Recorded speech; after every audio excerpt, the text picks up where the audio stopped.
is the one to gain each other's respect. And sometimes along the way, the strangest detours take us exactly where we want to go.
You didn't have to go to all this trouble. Kelly and I have been eating fine. Oh, sure. I know the way you and Kelly eat when Mary Ellen visits her folks. Only reason you go near the oven is to find out what time it is. Oh, thanks for looking out for us anyway. Mm-hmm. If you really want to thank me, you'll cancel that arrangement you made with Eddie Haskell. Hey, what's the big deal? He gets a chance to start working off all that money he owes me from the trial, and you get central air conditioning for practically nothing. I don't know, Wally. Having Eddie Haskell in my house for 3 weeks, night and day? It's like I'm being punished for his crimes. Well, sleep well. Hi,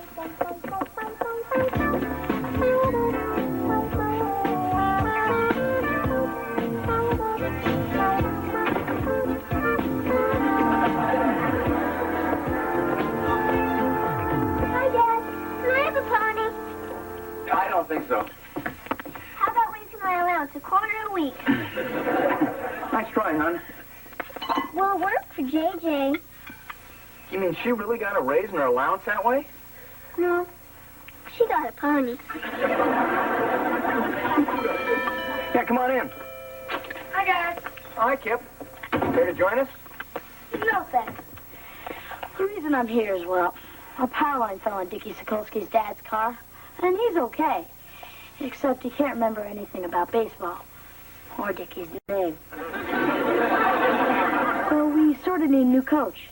How about it, Uncle Wally? Look, as much as I'd like to... We're already in the playoffs. And if we win our next game, we'll probably be playing Freddie Haskell's team, the championship. Well, I'm flattered that you asked me, Kip, but, I've given up coaching for good, I'm afraid. What? It was my soccer team that put him over the edge. We didn't win a single game. Even the fish market took their name off our jerseys. I'm just burnt out. My work suffered, I neglected my family. But most of all, he hates to lose. So I think you're just going to have to keep looking. Hey, can't your dad do it? My dad? The Beaver? Well, sure. He knows the game inside out. I know he played when he was a kid. But you went to spring training with the White Sox. But he's your father. Kip, a game only lasts a couple of hours, but your relationship with your father, that's something that lasts a lifetime.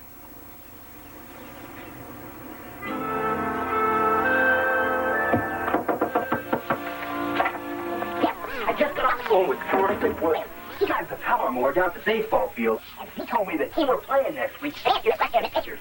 So I figured he'd throw a lefty at him.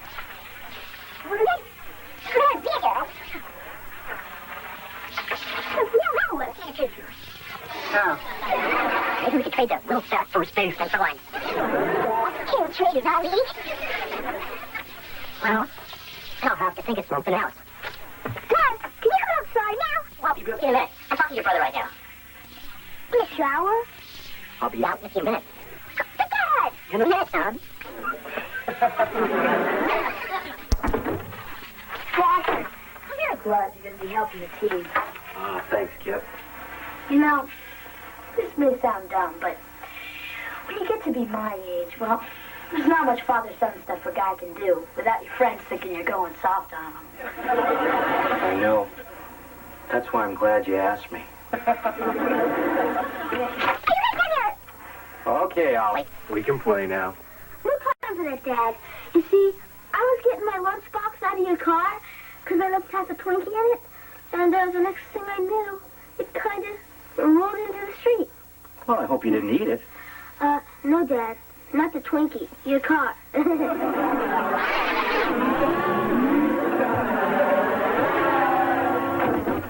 What for? Trigger ring. Good eye, good eye. Hey, what is this, a library? Let's start rousing the pitcher. What's this matter? Call him names. Tell him we've got his stat in a pillowcase. Come on, get up here. Come on. On your toes, Freddie.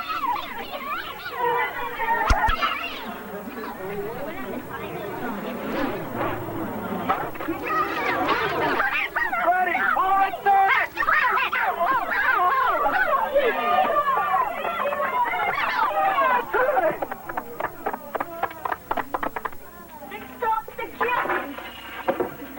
What are you doing here? Nothing more. If you'd been paying any attention to your coaches, you'd still be on third. Oh, might I remind you that your scouting report compared the center fielder's arm to a rusty slinky. I'm not here for my health. When I tell you to jump, you don't come down until I clear you to land. Oh, come on. I'm your son. Remember? Oh, that's right. What gets into me? Son, you're benched. What? Benched, as in collecting splinters the rest of the season. Surely you wouldn't deny yourself the pride of watching your own offspring engage in championship play. Don't count on it.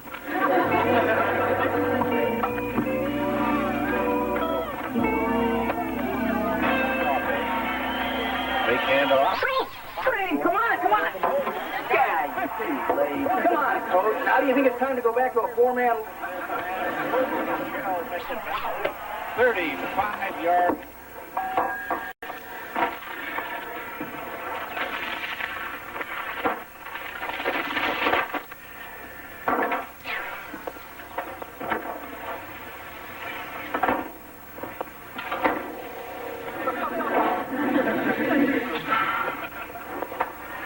I don't know. Maybe I should start a garden.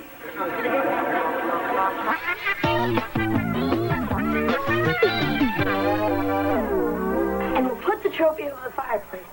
Unless you think we should build a display case for it. Now, don't get too excited, Kip. We've still got one more game to win on Saturday. Oh, hi, Mom. Hi, Wally. Well, I guess I don't have to ask how things went today. What was the score? Well, it was pretty close. Yeah, if one more of their players had shown up, they wouldn't have had to forfeit. Oh, good afternoon, everyone. I'm making a little party to ease the sting of defeat. I wouldn't expect any less of you fine souls. Well, thank you, Eddie, except Kip's team won. Wait a second. Do you mean my squad is playing the Cleavers for the crown? Quick, oxygen! What's the matter, Eddie? You afraid? Of what? I've seen better teams pulling sleds. Things are different since my dad started managing us. Oh, that's always been my dream. To match wits with a guy who got stuck in a giant soup bowl. They might as well start engraving a trophy right now. Don't worry about him. All talk, no action. I gotta worry. Last month he beat us 26-3. Maybe it'll rain on Saturday. Well, it's a good thing your father isn't here to see this. What are you talking about, Mom? After all the times that Eddie Haskell has manipulated you, misled you, taken advantage of your good natures, do you honestly think you can't win that game just because he says so? Mom, there's no point in starting with Eddie. Nah, you just can't win with a guy. Same with Freddie. I don't want to hear this. Look at you, Wally. You're dying to be in that dugout with your brother. You're so afraid of losing, you won't take a chance of going in there and trying to win. Beaver, wouldn't you once just like to button that Eddie Haskell's lip? More than anything. Well, then start acting like Ward Cleavers, boys, and get out there and kick their fannies.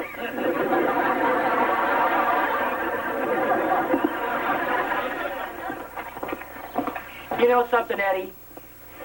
For 30 years, you've been like a thorn in my paw. But come Saturday, I'm going to rip you out with my teeth. Not much in the metaphor department, are you, Beav?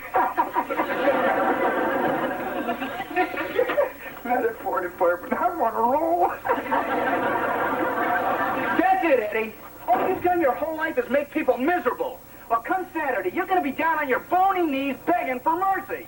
I'm with you, Beav. The Haskells have canceled at the Cleavers for the last time.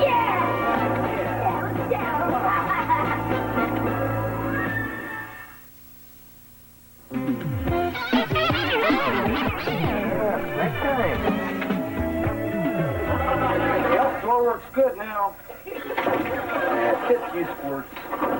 Well, Mr. Haskell, what a coincidence finding you here. Freddie was just saying how he wished his father were around so he could share his good news with him. Right?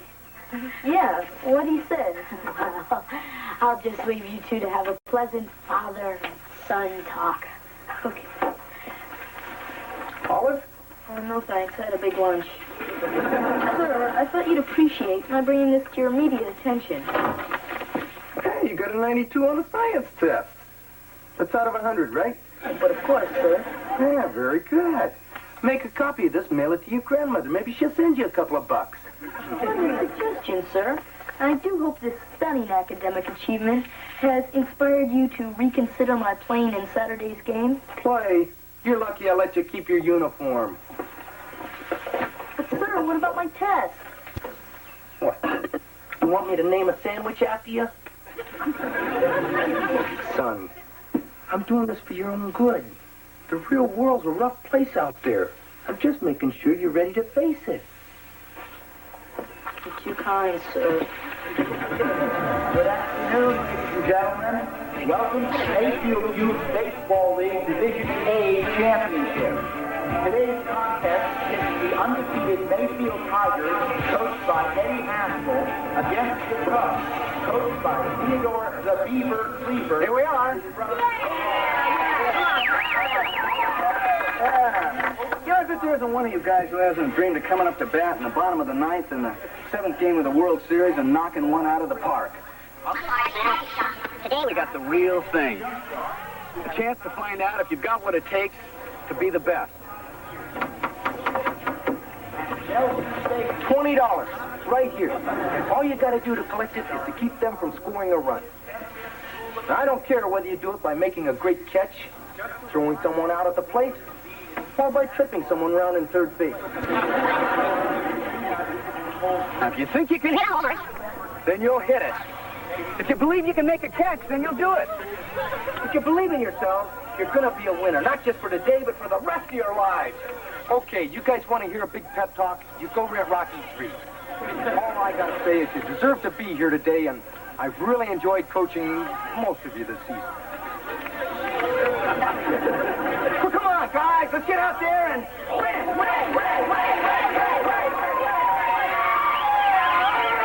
Okay, starting lineup. Freddie Haskell. Yes, sir? Go get my chapstick out of the truck. Okay, pitcher, Nelson. First base, Scheinberg. Second, the bombs bursting it moves through the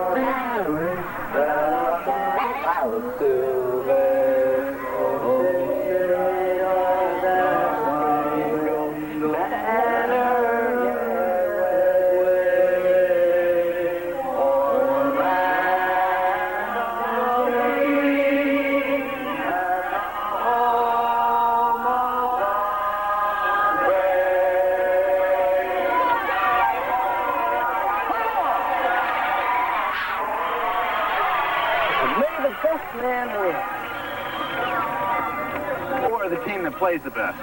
You know, Wally, I should carry around a pencil so I can jot down all the witty things you say. No wonder his mother joined the Merchant Marines. Come on, let's go. Come on, guys, let's go! Stop! First up, for the Cubs, shortstop, Kip Cleaver.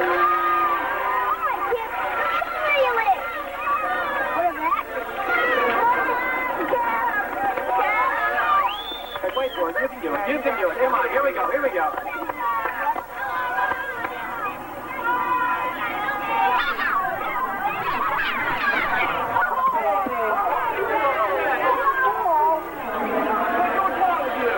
You okay? I'm okay, Dad. Hey, Eddie. That was intentional. Yeah, and so is this. Come on. Let's go. Come on, Kip. Let's get it now.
Last chance to overtake the Cubs' 1-0 lead. That's the play. Only 5-1 down.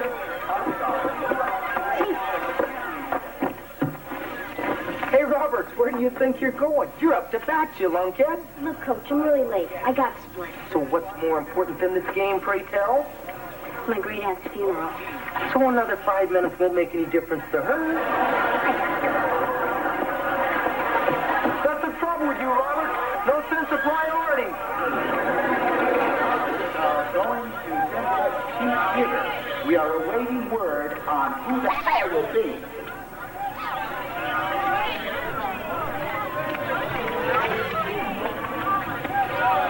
Hey, McGregor. Yes, Coach? How's the arm? Sir, to what lengths will you go to prove a point? Why don't you call your brother in military school and find out?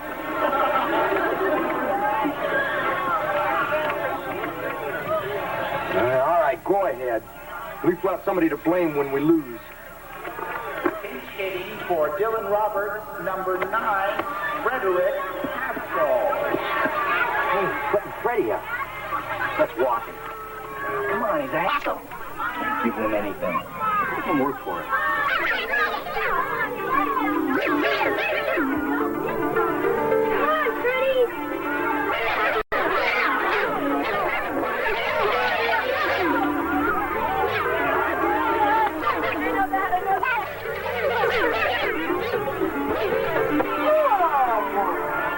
Hit the ball. It's not going to hit your back.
not true, honey. Take them together and they play hard together. And then they blew it. Dad, you won! What, you expected to lose? Look, tell the guys we're going for ice cream and see if some of the old men can prop up some dinero for a change. Yes, sir. Ready? Ready, wait.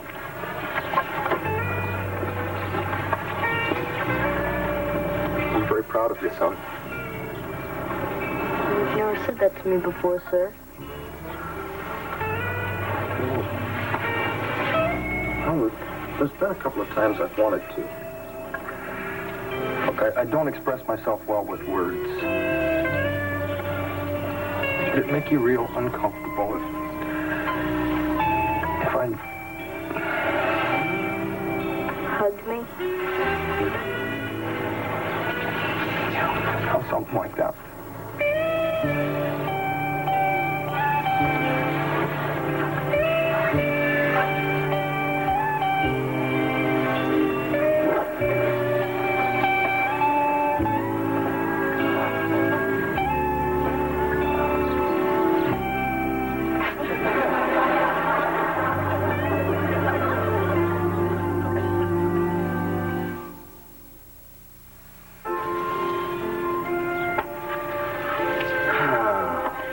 We should have walked in.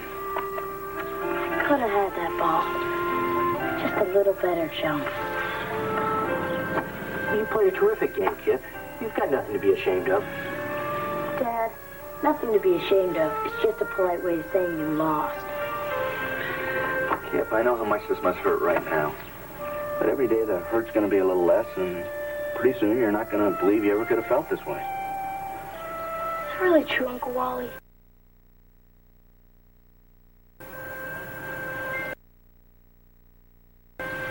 No. Hey, that was some game, huh, guys?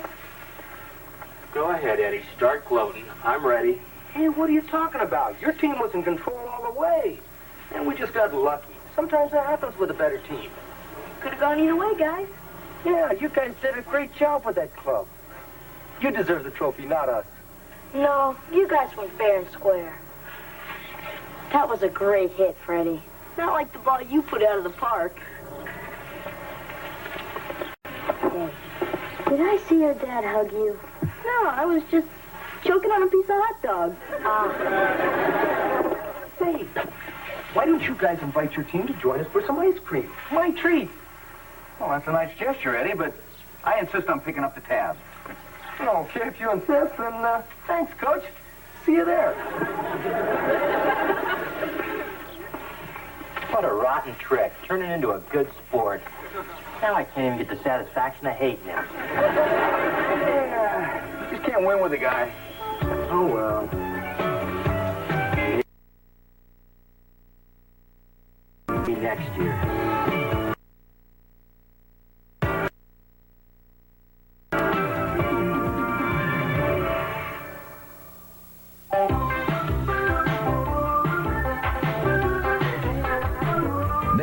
Gather your family for the welcome return of a grand tradition as the Disney Channel proudly presents the award-winning series Wonderful World of Disney.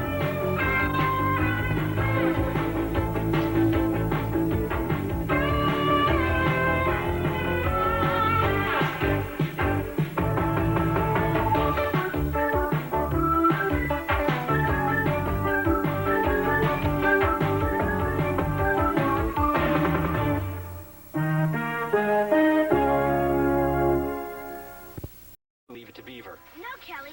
We're not sure your parents are getting divorced at all. A divorce?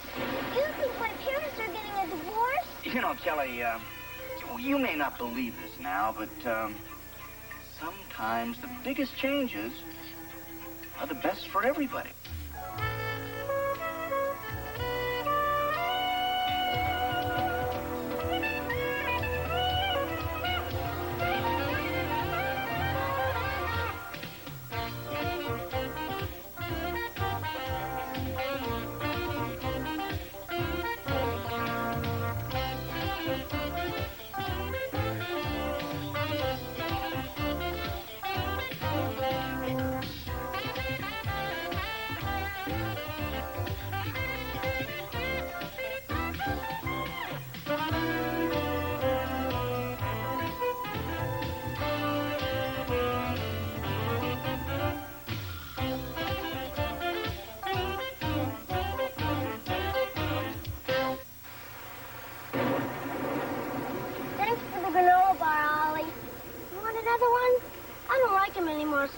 out they're good for you.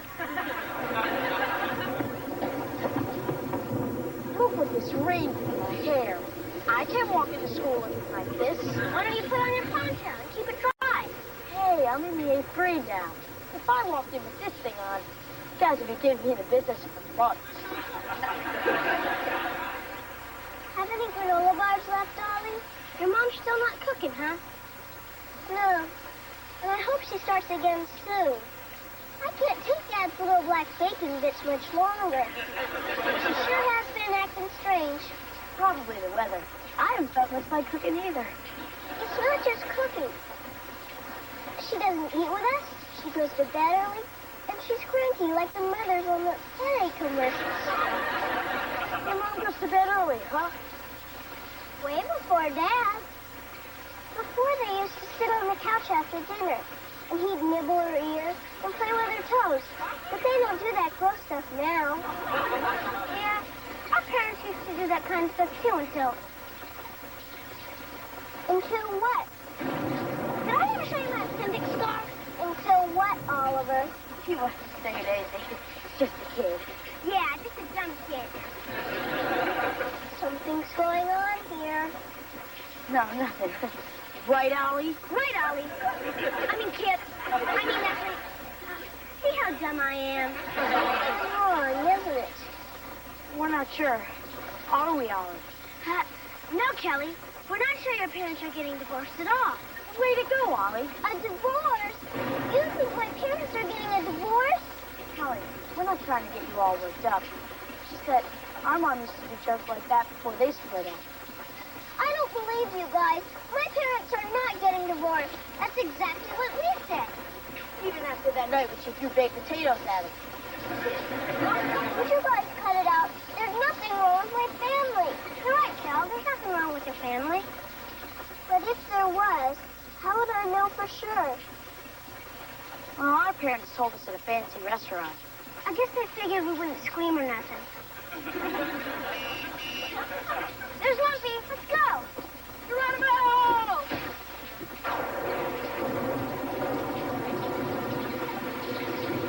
Hey, come on, Cal.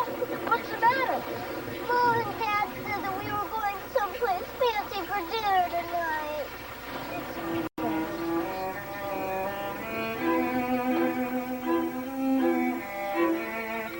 Honey, Kelly knows something's up. She's been acting strange all day. Well, it won't matter, because when she comes out of the restroom, I am going to get this thing out in the open once and for all. You? I wanted to tell her weeks ago. You were the one who wanted to wait. Well, how do you tell your child there's going to be a radical change in her family? It's simple. You just come right out and say, hi, Kelly. Kelly, where'd you get that towel? Oh, some lady in the bathroom was handing them out. That's nice. Yeah, I always liked this place. That's you proposed to me here. It seems so long ago. Oh, excuse me, are you our waiter? Yes.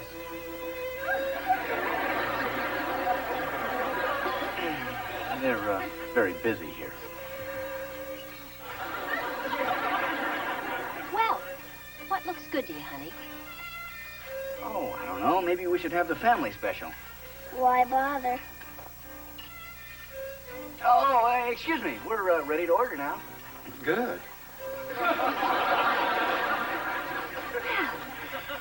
Look at her all dressed up.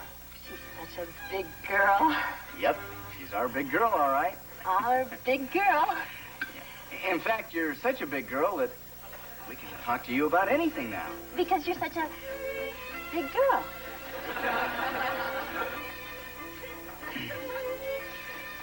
You know, Kelly, the funny thing about life is that you never know what changes are just around the corner.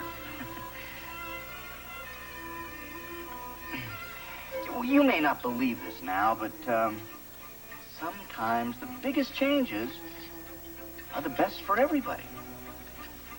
Does that make any sense to you, honey? I'll be right there. No! You're getting a divorce. That's what you dragged me here to tell me. Please stay together, please. A divorce? No.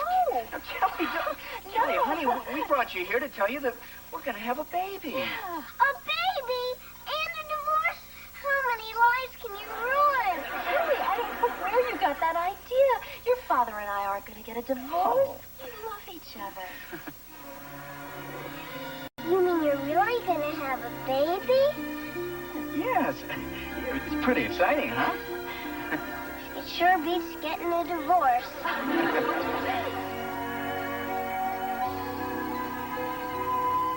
Eddie, doesn't Carol have two beautiful daughters? Thanks, Mrs. Cleaver. Yeah, it's hard to believe I started out so young and innocent. It certainly is, Eddie.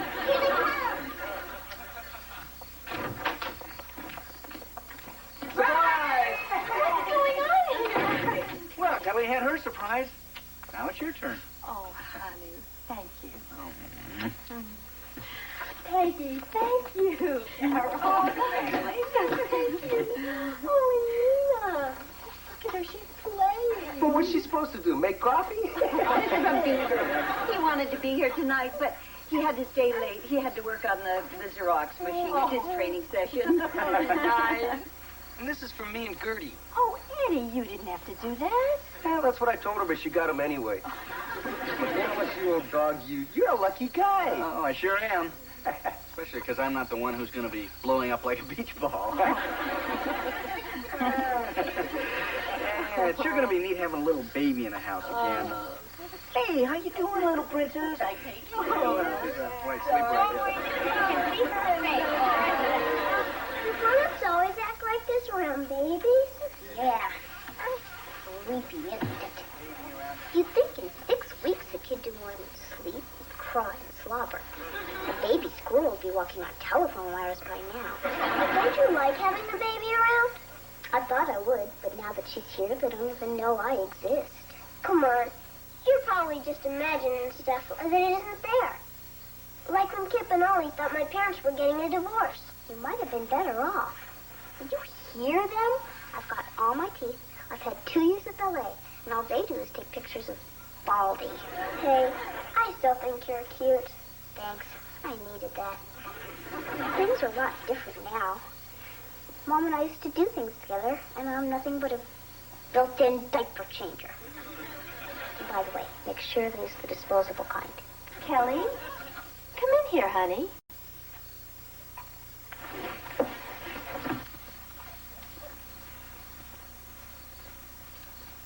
Come on, sweetheart. Sit down here.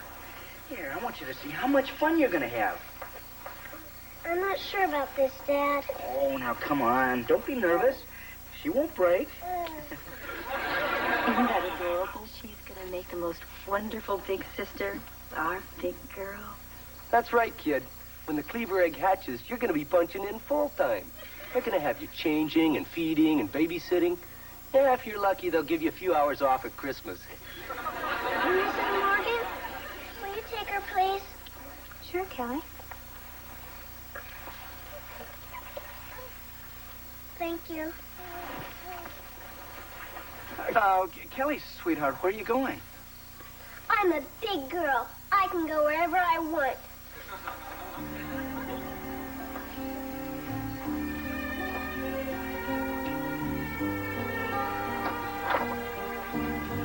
Kelly, what are you doing? She's packing. I know that. I wanted to hear it from her. I'm just taking the important things now. I'll send someone for the rest later. Wally, she's serious. Stop her. Trying to stop her now will do more harm than good. Let's just go along with it for now. Could you please hand me my Snoopy Bratz? They're over there. Well, I take it you've given this a lot of thought. Oh, yeah. It came to me on the way upstairs. Can I have a muffin, please? Oh, honey. Did you know Muffin's missing an eye? We're all having our problems these days. Listen, sweetheart, I know that our having a baby is a big adjustment for you. And if you feel that the way you want to handle it is by leaving, well, that's your right. Thanks. Could you please get me my rose knit dress? It's on the doorknob. Kelly, if you're going to take your rose knit dress, be sure to take your black patent shoes, too. Oh, Helen, I said go along with her, not pack for her. Well, I guess that's all. I'll be leaving now. Kelly, you're acting like a child. Good, Wally. Look, I still love you both, but I can tell things will just never be the same around here. I'll still come back every Monday for my allowance, if I'm still getting one. Well, of course. We wouldn't want to lose you as a dependent. Well, I guess you've made up your mind. Can we give you a ride to wherever you're going? No, I'm not going too far. If anybody calls for me, tell them I'm at Grandma's. Well, don't make yourself a stranger. Oh, I won't. And thanks for everything. You've been terrific. Our baby's gone.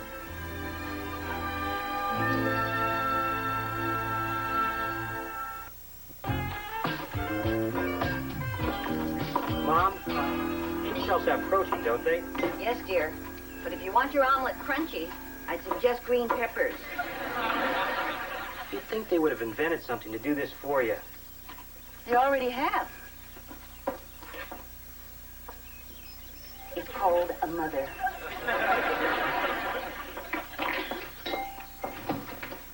Is the coast clear? Wally, Kelly is confused and alarmed. Pretty depressed, huh?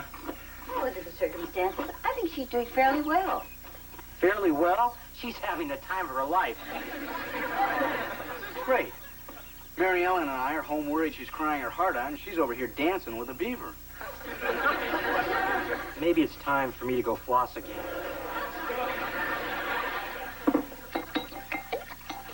All right, that does it. Enough of this liberal 80s parent garbage. Fine. What do you propose to do about it? I'm going to drag her home whether she likes it or not. I guess you've forgotten that 2 days after we brought Beaver home from the hospital, you tried to trade him to the Donaldsons for their cat. I always liked Puff Puff. It took you a long time to accept having a younger brother. You can't expect Kelly to adjust to it overnight. Well, I just wish she'd adjust to it at our house. Let her stay here for a while. She'll come home when she's ready. And when she does, make her realize that the baby is a blessing, not an intrusion. Let her help you pick out toys and furniture and even select a name. Thanks, Mom. You know, we should have just let you tell her in the beginning.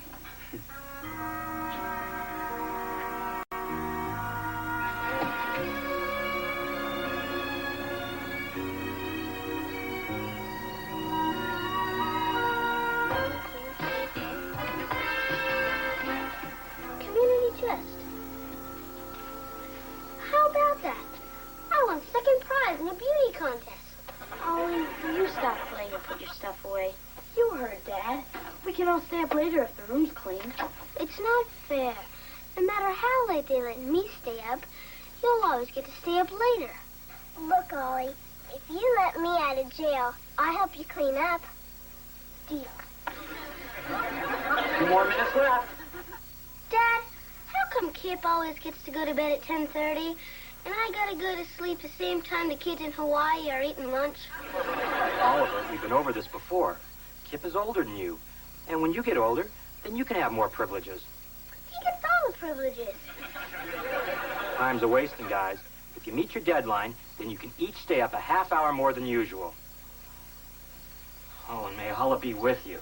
Hurry, Ollie. Then we can finish our Monopoly game. Yeah, and I could stay up later and watch videos. You don't even listen to the music. You just watch the girls. What a dodo. You're just jealous. Will you move it? Maybe I don't want to. Then I'll do it. I want to stay up. Time's up. No extra privileges tonight, guys. Sorry. There. Are you happy now? You're such a baby sometimes. I'm not a baby. You're right. You're a grubby little infant.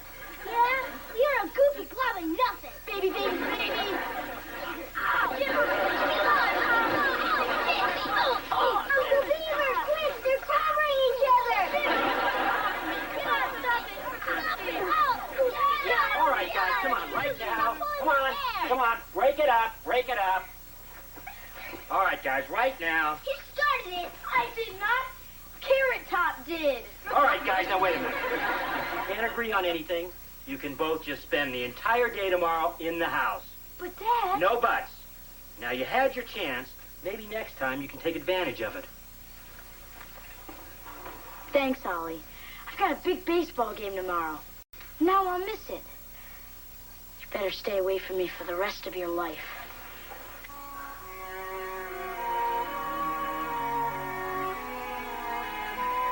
Boy, I felt sorry for Kip. Now I'm positive I don't want a brother or sister. All they do is cause trouble. Well, sometimes they do. They can be a lot of fun, too. I'd rather have a dog, and I'm allergic to those. Probably a brother or sister can be the best friend you'll ever have. So can a dog. That's what they're known for. Dogs are nice, but a brother or sister, they can talk to you and share their toys and their secrets. They'll even eat your lima beans when your folks aren't looking. Thought you might like a little bedtime snack. Thanks, Uncle Beaver. Kelly, there's an awful lot of love in your house. And you know, just because your family's getting bigger, it doesn't mean that there's any less for you. You know, Grandma, I like the way you try to cheer me up, even when it doesn't work. Well, you can't blame me for trying. Dad, Yes, Oliver? I have a confession to make. I started the fight upstairs. I also didn't clean up my half of the room when I was supposed to. Is that true, Kelly? Kip? I never meant for you to miss your game. And I just got so mad because I'm not older, and it's not your fault. Well, Kip, I guess you can play in your game tomorrow. And stay up a little bit later tonight. Hey, great. Thanks, Dad.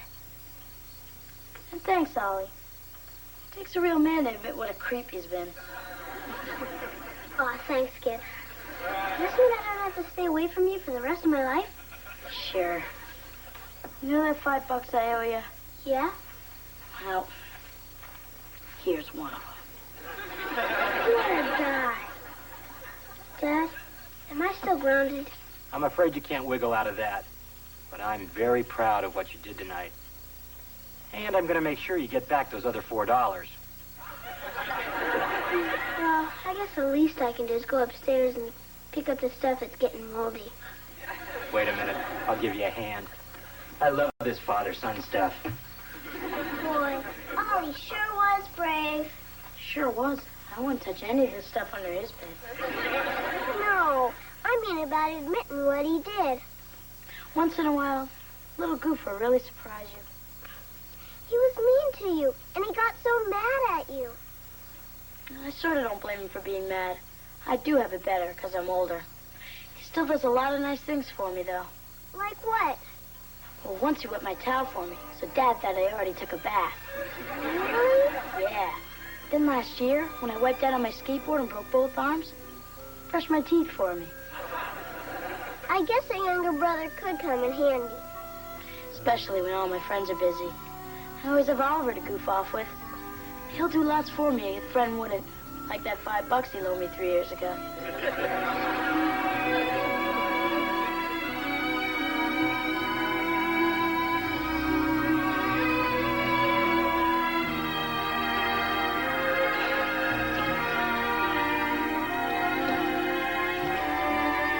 You know, honey, maybe we should let Kelly pick out the baby's name.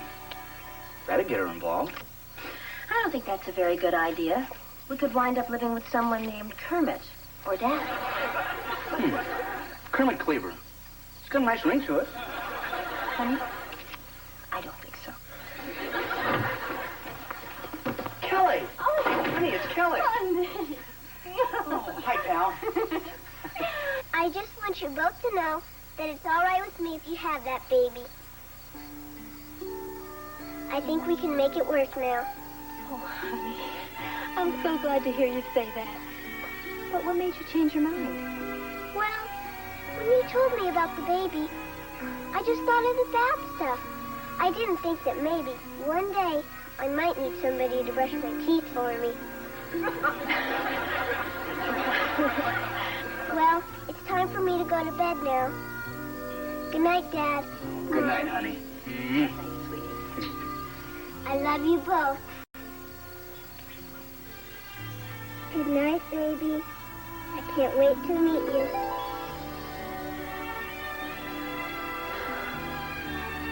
Oh, come here, you.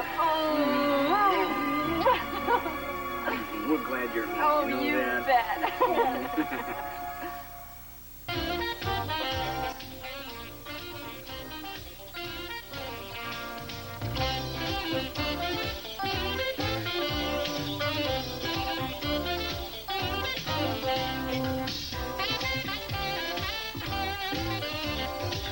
Take care of yourself and your family with a show that puts parenting in perspective. Join Debbie Van Keek.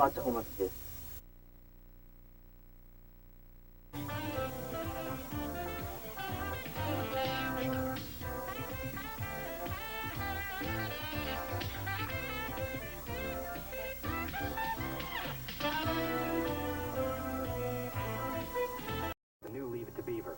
Relax, honey, or you won't be able to sleep at your own slumber party. But, Mom, this is my first party. If I didn't know better, I'd say you two clowns were here to crash the debutante's ball. Hey, look, don't you think if those two boys were in this house, we would have heard about it by now?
What is it, honey? Quick, Daddy. It's almost 6 o'clock. My guests are coming. They'll spoil everything. Oh, now, calm down. He just called from the Five and Dime, and they're all out of round balloons, so he's going to try the toy store. Well, we gotta have the round ones. You can't make water balloons with the long ones. They break before you throw them. Not that we're gonna throw them. Relax, honey, or you won't be able to sleep at your own slumber party. But, Mom, this is my first party. And if it's wrong, nobody will let me cut in line at lunch or pass me notes during assembly. I'll probably have to pay someone to take me to the prom. Sally, you have absolutely nothing to worry about. This much planning didn't go into my own wedding. Hi, Grandma. This is Duffy. He's a kid. Well, hello, Duffy. Are you new in town? No, I just never liked Oliver much until we had to stay after school together. And now he's all right. Well, that's good to hear. Grandma, can Duffy stay together? Well, usually I wouldn't mind, but this is kind of short notice. You know, it's Kelly's party and all. But this is an emergency. My mom's cooking a liver tonight. Liver, huh? That is an emergency. All right, Duffy. You call your mother and ask her if you can stay. We already did. Because everybody knows you never turn guys down. Hi, guys. Hi, Dad. Oliver, who's your friend? Oh, this is Duffy. He's a kid. Oh, hi. He's going to be eating with us tonight. Mr. Cleaver, are you a real ball player? Well, no, not exactly. You see, my office is just in a softball league. His boss says it'll hurt my dad's morals. That's morale. And I better get going. If I'm late, Lumpy makes me do extra push-ups. Oh, by the way, Oliver, you have a good time tonight. But remember, Kelly's slumber party is strictly off limits. That goes to you too, Jeff. Dad, Why would I want to spend the evening going on treasure hunts and watching cartoons with a bunch of goofy little girls who take the Smurfs seriously? Oh, good. Now I can concentrate on my game. Knowing my household is in order. Good night, guys. Bye, Bobby. Are they really going to have treasure hunts and watch cartoons? Yes, but I think Kelly will tell you all about it tomorrow. Over here. Did you find a clue?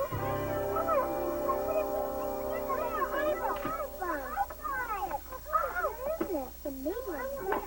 Over here. Let's go and play the piano. Oh, yeah. Now, I found the clue. Come on, what did it say? It's treasure hidden under something that begins with the letter C. Let's go look under the potato chip. Yeah.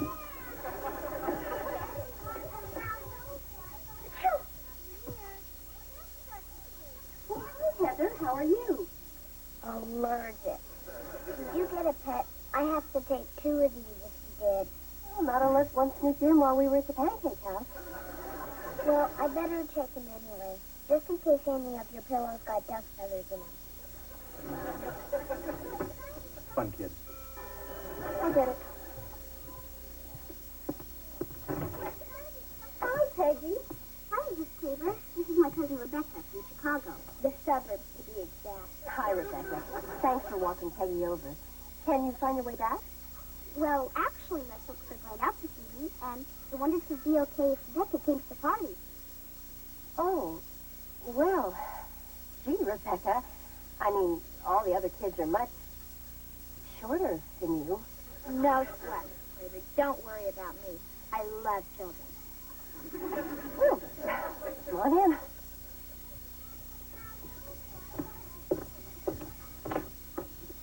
Kelly, honey, this is Rebecca. This is Peggy's cousin from Chicago. Would it be a problem if she stayed for the party? I guess not. Well, it just means you get 9 little weenies to eat instead of 11. No problem. I don't eat meat. It trashes my figure. Well, come in. We're having a treasure hunt. If you look under stuff to start to see, we might find a prize. Yeah, well, I would, but my horoscope told me to de-emphasize my competitive nature this week. Would you like some punch?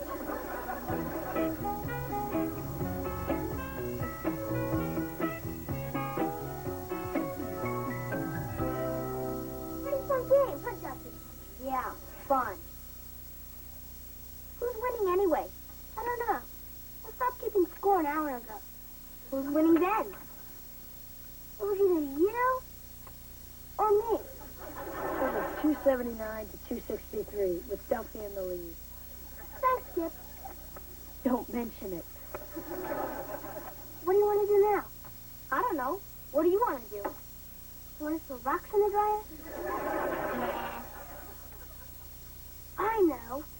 We could pretend we're space rangers, stuck on the planet Rilo, surrounded by thousands of giant, angry lizards. Nah, we did that yesterday. That does it. Why don't you two rocket scientists stop talking and go out and do something with your lives? You know, Kip's right. So, what do you want to do? Let's go spy on your cousin's party. You heard Dad and Grandma. They don't want us really going over there at all. Oliver, you know how it works. They tell you not to do something, just so you want to do it even more. Then you do it, they get to yell at you, and everybody's happy. Yeah.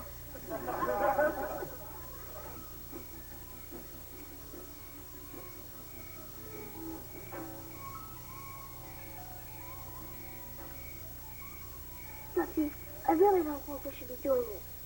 We're not doing anything wrong. We're just trying to find that frog. It's not our fault he came over here. But you didn't have to throw him in this direction. I didn't throw him. I read about these rare flying frogs, and I want to see if he was one of them.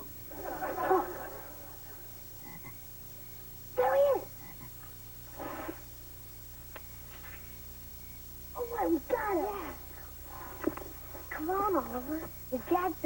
go to the party. But he didn't say we couldn't look at it. I suppose it would be okay. But we better forget about what we saw as soon as we get back. Okay, go take a look. Wow. If it isn't the junior neighborhood watch. Mr. Haskell, what are you doing here? I have a standing invitation to Casa de Cleavers. Besides, some little tyke lost her retainer down a drain, so they call me. Wally's too cheap to pay a plumber. Now, what's your excuse? Oh, we caught a frog. Isn't he a beauty? And he can almost fly, too. Want to see? Maybe later. If I didn't know better, I'd say you two clowns were here to crash the debutante's ball. No, Mr. Haskell. The frog story we made up is true. And I suppose you're going to tell me you haven't been upstairs to short sheet the bunks yet? No way. What am I talking to here? 2 healthy American boys or a couple of meter maids? You're missing out on a chance for some serious fun here. I remember at the 8th grade sleepover, your Uncle Wally and I got Beaver to sneak over to the girls' side and put mayonnaise in the sleeping bags. Gee, really? Dad and Uncle Wally really did that? See, they're still talking about it down at the Tycoon. You've got a frog, and you got a bunch of girls. You can't waste a perfect combination like that. It's unnatural.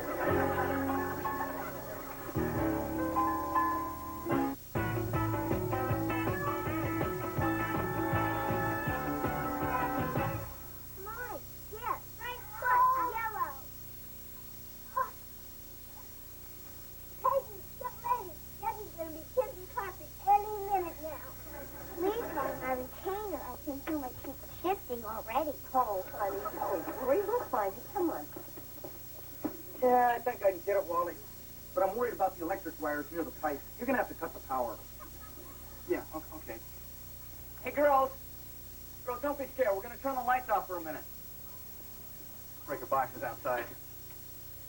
Mary Ellen, you know what I could use? If you got some...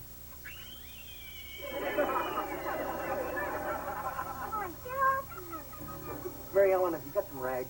Here, hold on a sec.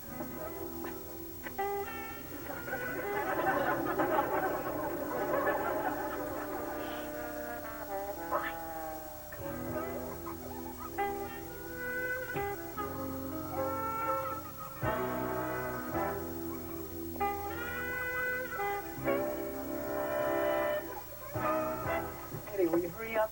Hey, lighten up, Sam, huh? I'm not charging you by the hour. Come on, move it. I got a handful of little girls here. Hey, I got it, Wally. Hit the light.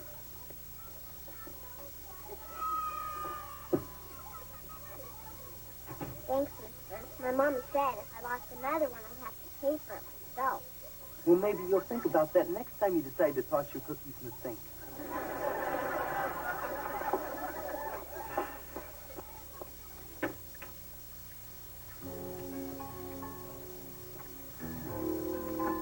Wow.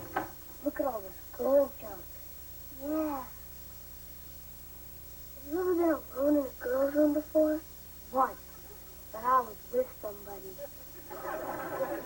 Well, this was fun. Let's go. What's the hurry? You heard what Mr. Haskell said. This is a night people are going to remember long after they've forgotten about it. Hey, look.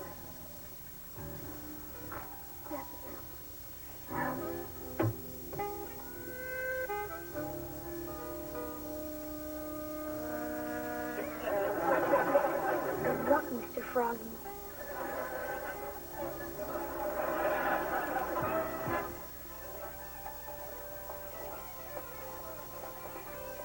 Who's that hairy guy with the guitar, Rebecca? That's drummer. Isn't he a hunk? Yeah, a hunk. What's a hunk?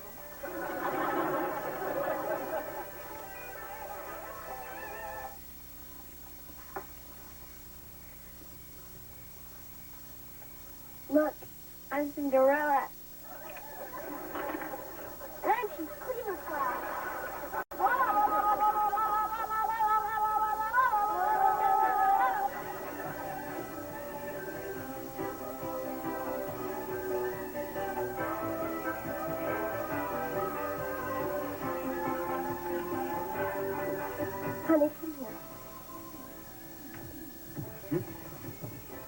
me something about Rebecca? Well, honey, I think you're overreacting. She's different than the other girls, and I find her interesting. Do you remember the song, It's My Party and I'll Cry If I Want to? You would cry, too, if it happened to you. I'm on the case. Okay, girls, showtime. Yeah, I think you're going to love this. What is it? Is it a concert? Well, no, but there's a lot of good music in it. Oh, excellent. You got Rocky Horror. Oh, well, it's sort of a horror film.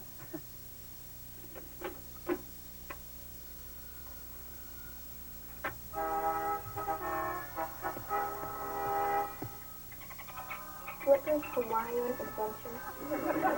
Don't worry. It starts a little slow, but it really picks up when he gets caught in the tuna net. As much as I love Camp Classics, I think I'm going to go upstairs and do a number on my hair, if that's okay with you, Kelly. Oh, sure. Go ahead. No problem. Can I come along, too? That's cool.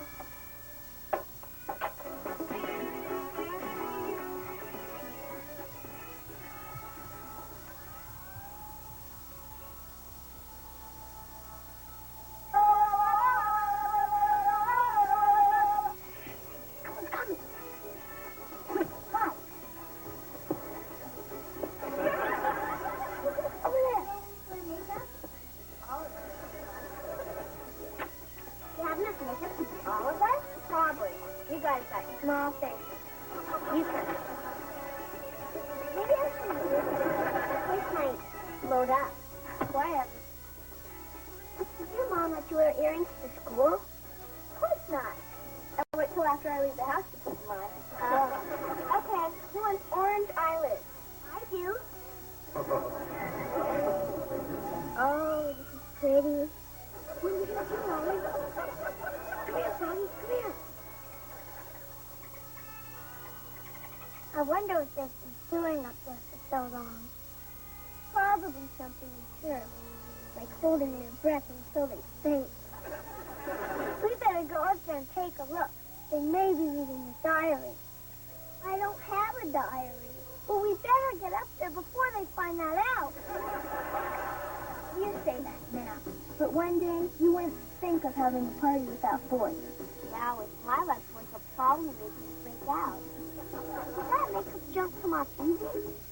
Probably not. I've never seen my mom without it. Oh, hi. We thought you guys would be lumbering by now. Rebecca's letting us make up like we're going to a rock concert in Chicago. How are you getting there? Just a second. We're going back to watch the movie. Come on, Kelly. Grow up. Let's go, Maxie. Hey, how did you get that blue color over your eyes? Come here. I'll show you. I've been to Chicago a few times myself.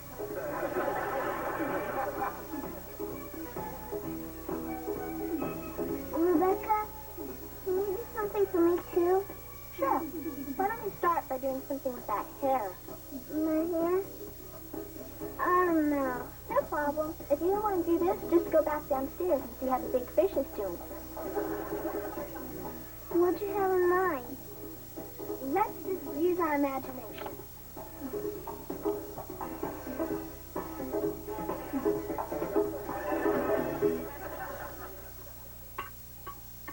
You know, I would have thought these teeny weeny weenies would have been a bigger hit.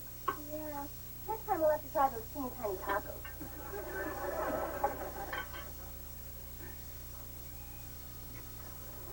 Oh, you're a little sensitive. That's exactly why I'm kissing you in this room. There, I think I got it. Why don't you keep it? I don't mean to interrupt, but are Oliver and his little friend Duffy here? They seem to have disappeared. And Dad figures we look here first, since this is the last place it's supposed to be. Hey, look, don't you think if those two boys were in this house, we would have heard about it by now? Yeah, everything's been peaceful since we put the movie on. No wonder. There's nobody out there.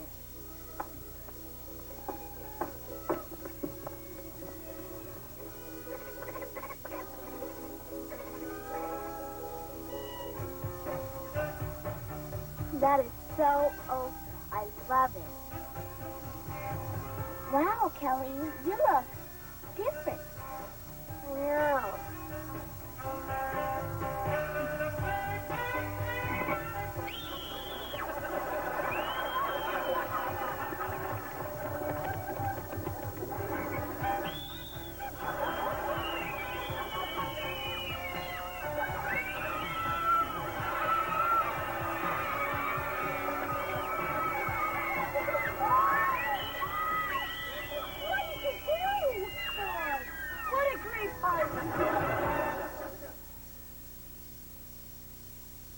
Dad, before we go home, you start hollering at me. Can I say a few words to my Aunt Mary Ellen and Uncle Wally? Sure. You're entitled to one last request. I apologize for sneaking over. And even though you probably don't like Kelly's new hair as much as I do, she only did it because her friends ditched her party, and they started doing dumb things first. Thanks, Ollie. I wish I could say something to get you in less trouble. Don't feel bad, Kelly. It wouldn't make any difference. I guess we'll see you tomorrow. Good night. Good night. Am I going to have to shave my head now? No, I'm sure the beauty parlor can return your hair to its normal color. You mean like they always do with yours? Sort of. Kelly, it's not the color of your hair that we're worried about. No, we're just upset that you let those girls pressure you into dyeing it in the first place. But it was my party, and I didn't want to be left out of it. Kelly, there are going to be a lot of times when you'll want to go along with something just to be part of the crowd. You don't have to lecture me anymore. But I feel like the dumbest kid that ever lived. Well, maybe it's better that this happened to you now. So that next time when the gang says, hey, come on along, nothing bad's going to happen, you'll know better. Don't worry, Dad. I'll never forget this. I'm going to be the only kid in Sunday school tomorrow morning who looks like a skunk.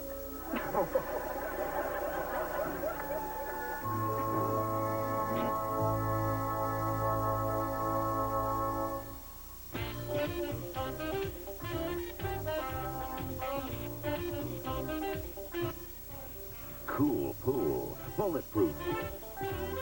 Vanity fast food. Catch the noise on the street tomorrow night at 8. Street Noise, only on YTV.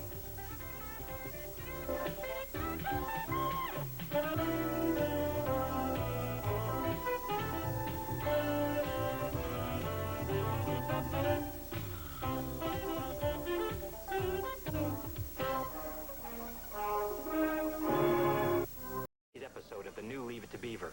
I showed very poor judgment, but I'll do better in the future. What future? You're fired. Let's go to lunch, son. Great news, everybody. I got fired. Oh, well, that is great news. Yeah, great. We knew you could do it, Dad.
Yeah? Theodore, come in here quick. Oh, I'm sorry. Mr. Cleaver had just left for lunch. Papa! Gotta find Theodore Cleaver right away. Very important. Ha, ha, ha, ha. I need to see Theodore. That's right. Okay. Theodore! glad I caught you. Not now, Clarence. I'm on my lunch hour. Forget it. Daddy wants to see us right away. Why does he need me around to chew you out? No one's getting chewed out this time, Theodore. Matter of fact, if my hunch is right, he's going to treat us to the biggest lunch we ever ate. Your dad? The man who leaves company pens for tips? He just got off the phone with the Merriwell people, and he was very excited. They actually went for your proposal? Ooh, I still wish you'd let me look it over. Hey, this is my baby. I'm not going to share the glory with anybody. How's my tie look? I don't like it. Hi, Daddy. Come in, boys. Hello, Mr. Rutherford. I'm glad you're here. I just got the word on the Merriwell account. So soon? Yes, and I must say I'm surprised by what I hear.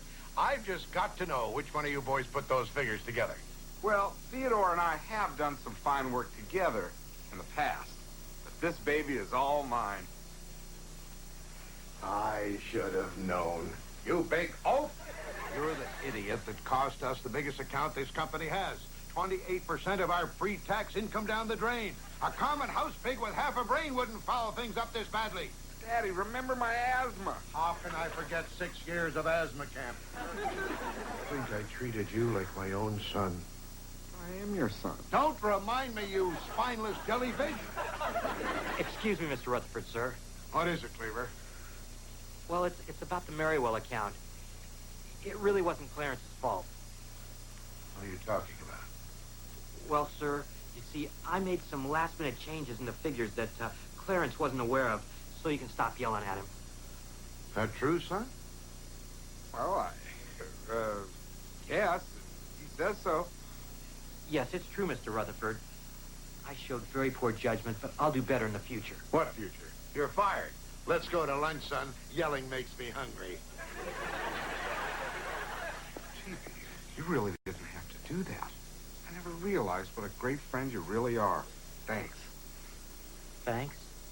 I lose my job covering for you, and all I get is thanks? Hey, don't worry. I'll put in a good word for you when things calm down. Clarence, will you move it? For now, I wouldn't buy anything on time. Coming, Daddy.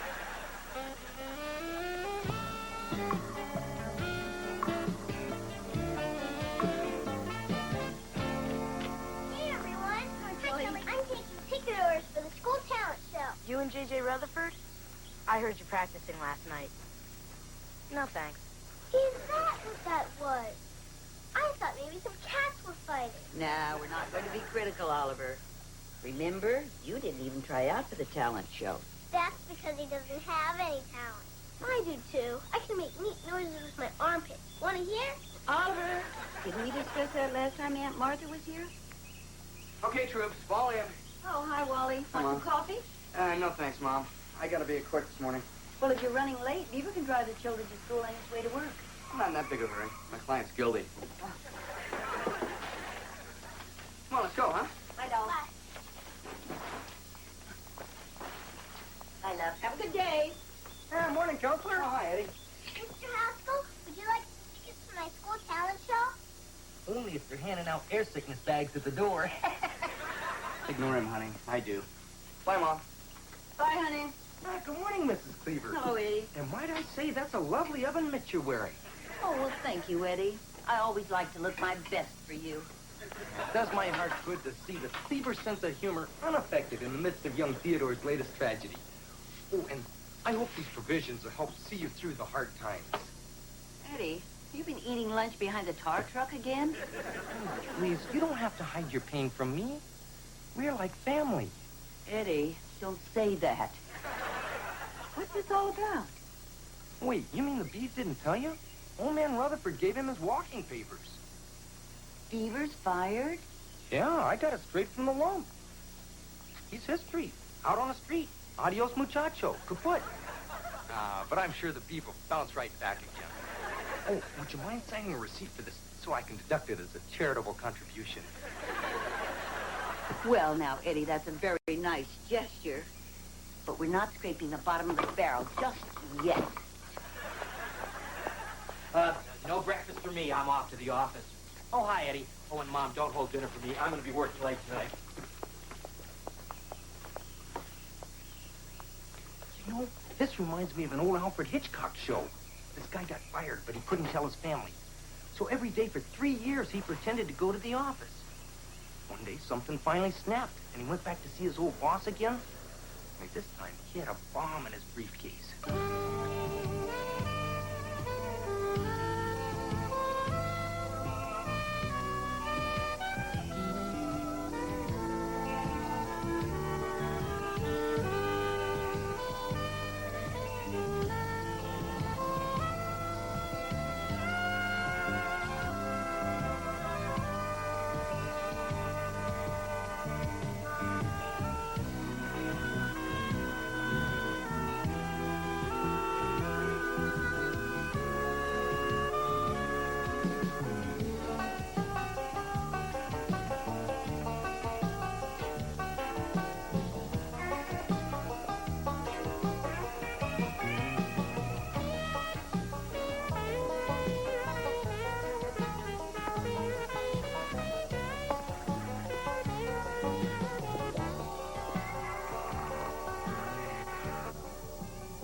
Got?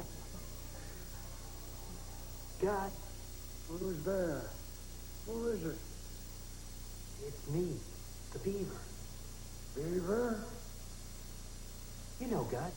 Beaver Cleaver. Oh, Beaver. Haven't seen you around for some time. Yeah, it has been a while. How's school? Got? I don't go to school anymore. Don't tell me it's 3 o'clock already. Gus, I graduated. I went to college, and now I have 2 boys of my own. Oh, glad to see you made something of yourself, Beaver. What line of work you in? Well, actually none right now. See, I've got a problem. I lost my job yesterday. Well, whenever you kids have a problem, old Gus has the answer. Come on, let's grab our fishing poles and head for Miller's Pond. Got any worms on you, Beaver? Sorry, Gus. Not that simple anymore. I'm out of work because I took the blame for somebody else. Now I can't even face my own family.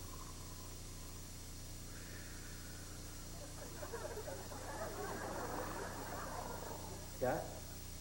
Who is it? It's me, Gus, Beaver. What should I do, Gus? Well, you're big for a 7th grader. Why don't you try out for football? I just don't understand. I could have bailed out and saved my job, but I didn't even try. Well, if there's one thing I learned in all my years, it's that folks usually do stuff for a good reason. Well, I guess the reason was I wasn't really happy there. See, I told you. There's a good reason. So then, I really didn't get fired. I quit. There you go. Thanks, Gus. It's been great seeing you again. Don't make yourself so scarce, young fella.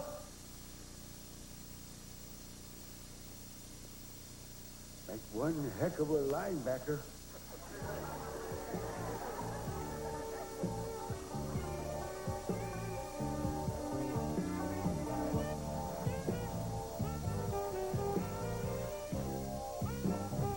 How long do we gotta pretend we don't know Dad's pretending he's got a job? Until your father's ready to stop pretending. There's your dad. Now remember, he's been through a lot, and he's probably feeling very low just about now. Daddy's home. Hey, Champ, how you doing? Hey, Wally. Hey, Mom. Hi. Hey. Great news, everybody. I got fired. Oh, well, that is great news. Yeah. Oh, yeah, Sounds yeah, good, hey, Dad. that's terrific. Yeah, great. We knew you could do it, Dad. Glad to hear that. You guys don't seem very surprised. Well, actually, Eddie Haskell broke the good news to us this morning. Gee, what in the world happened between you and the Rutherfords? It doesn't matter. I can start fresh. New job, new challenge. The sky's the limit. Hey, Dad, why don't you be our school crossing guard? Mr. Sanders is colorblind, and he gets mixed up every time the light changes. Well, I'll keep it in mind, Ollie. Right now, I think I'm looking for a job that I'm a little more qualified for. Well, I hope you find one soon. I got a paper due next week on what my father did for a living. Oh, you too, do you?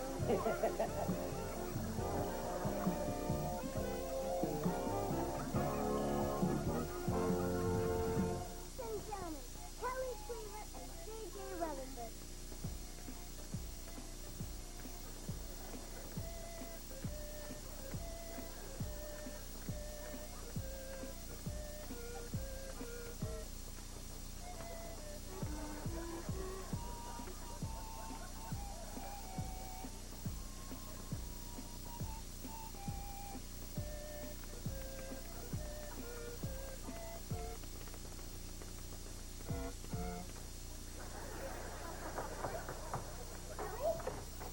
Kelly, look, they printed my Little Metropolis mailbag, and Superman does wear a cape at dinner. Oh, excuse me. I didn't know she was here. Come on over when you're alone. Okay, Oliver Cleaver. What is it? Why have you been so mean to me lately? Don't pretend like you don't know nothing, JJ. I'm not pretending. I really don't know nothing. Yeah, well, your dad made a real dumb mistake. And my dad took the blame so your dad wouldn't get into trouble. No way. My dad would never do that. Would so? Would not. Would so? Would not. Come on, we're not supposed to fight in the house. Okay, Cleaver, let's go settle this outside. You've got problems. Oh! Hey, what's all the yelling down here? Nothing left to know about, Dad.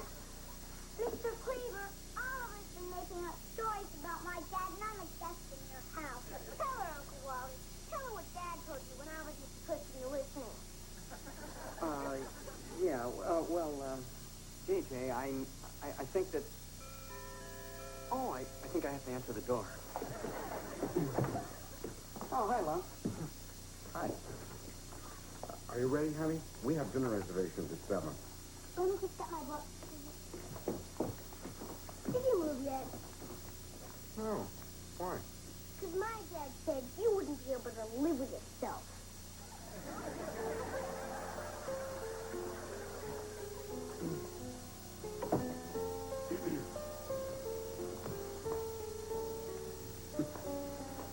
Sure, it's dark out. So, what's new with the law? Well, right now I'd say it's the only thing that's keeping Beaver from blowing up your car.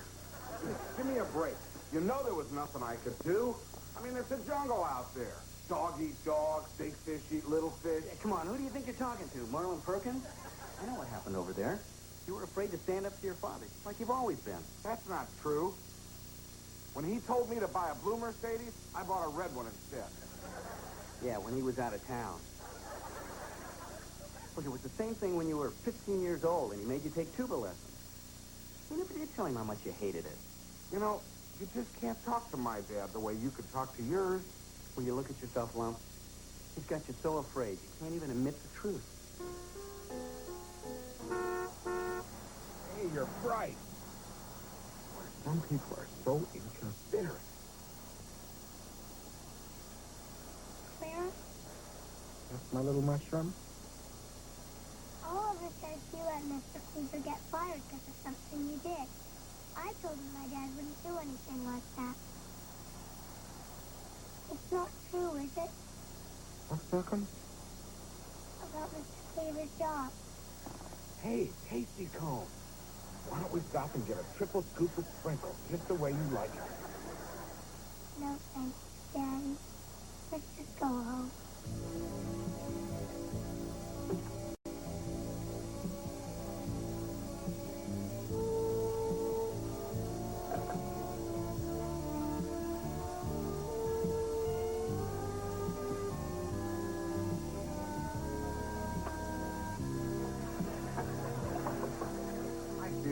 come in. What do you want to do? Make sure I'm not taking any office supplies? Oh, no, I trust you. I just wish there was something I could do for you. Like maybe a letter of recommendation or a low-interest loan.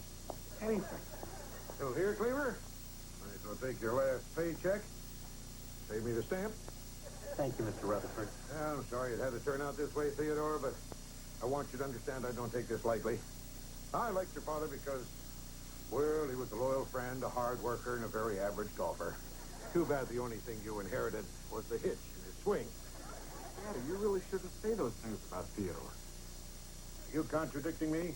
Well, in my opinion, he has a better business sense than most of the people in this company. Well, what do you know about it, you big lummox? If he's so good, how come he lost up the Merrill account? He didn't.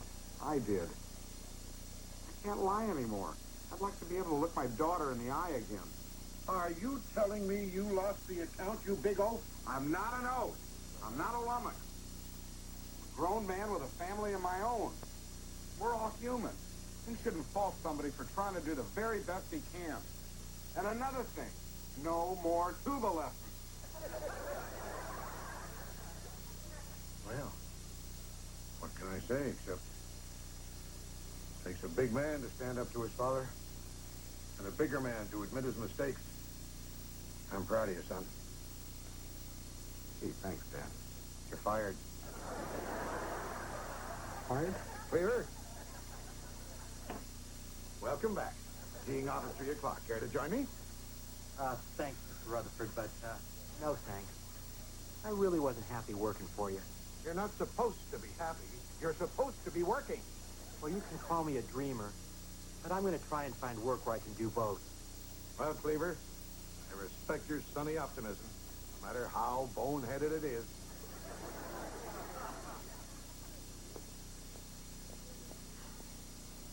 You, Theodore, that was a very courageous thing to do. It was braver of you standing up to your father. Terrific. I'm courageous. You're brave. And we're both out of work. You know, Lumpy, I think you're looking at this all wrong. Oh, yeah? You don't make as much as I do. Kid.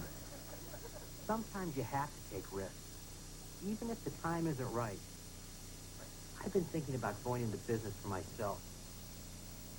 Maybe it wouldn't be quite so scary if I had a partner. You mean me? Us? Lumpy and the Beaver? Sure, why not? You know, maybe you got something after all, Bee. I mean, people respected your dad. That alone should bring in a few paying accounts. Who knows? We might even land a Merriwell account. We know they're looking for a new firm. Then we're partners?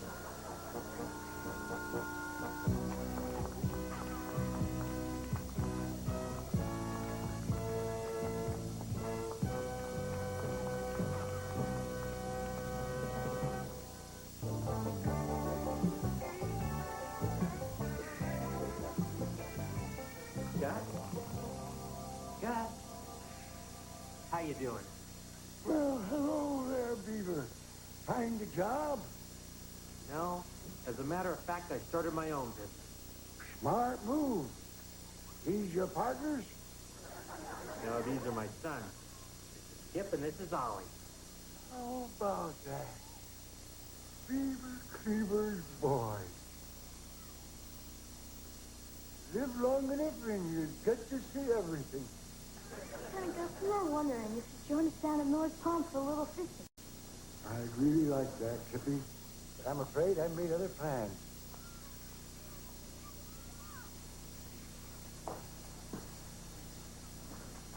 Her daddy's loaded.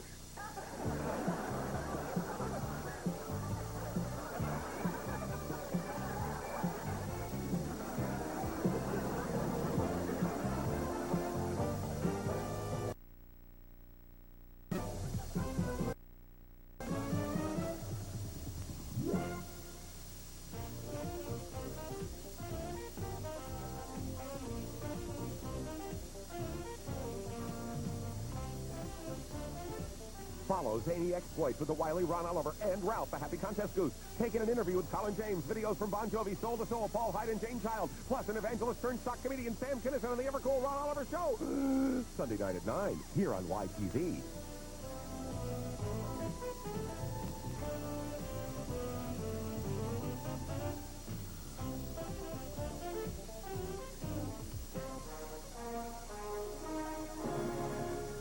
A Quintex production. Girls in the school hate me. Oh, not just the girls. Most of the guys I know hate me, too. You probably don't know a boy named Freddie Haskell. Never heard of him. Oh, Freddie Haskell. He's a... Kelly, dear, it's not polite to interrupt. I must say, I haven't seen you look this good since that day at juvenile court.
Safety report for class.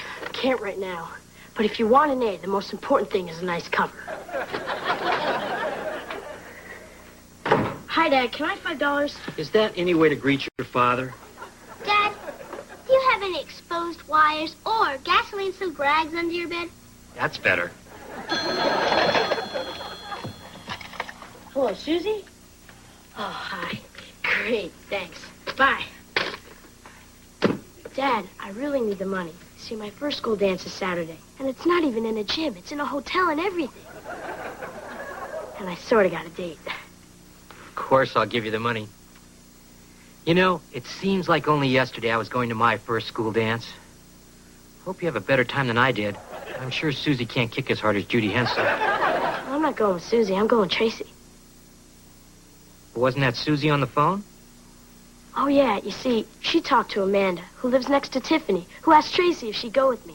And Tracy said yes. All I got to do is ask her. That sounds simple enough.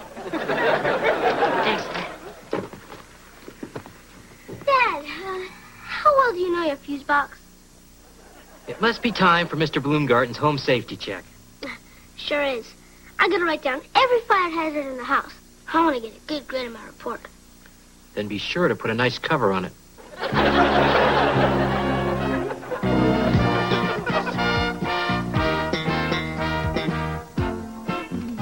Marcia. Nice dress. My aunt used to feed the pigs in one just like it.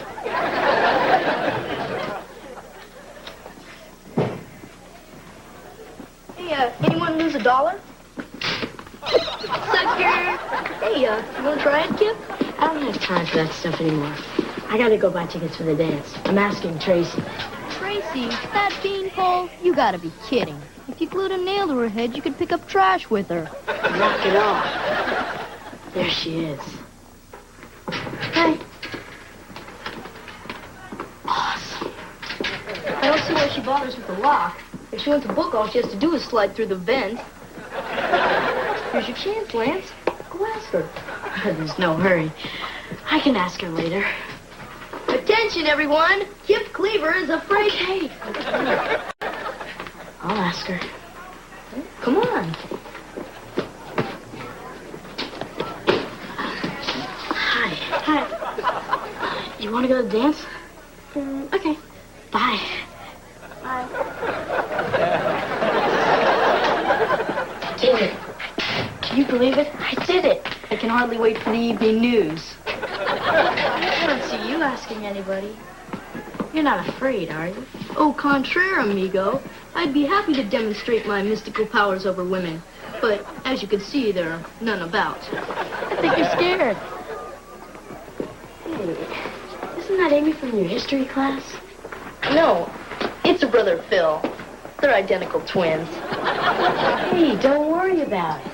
It'll be weeks before the entire school knows you're a coward. Yeah, I'll show you who's a coward.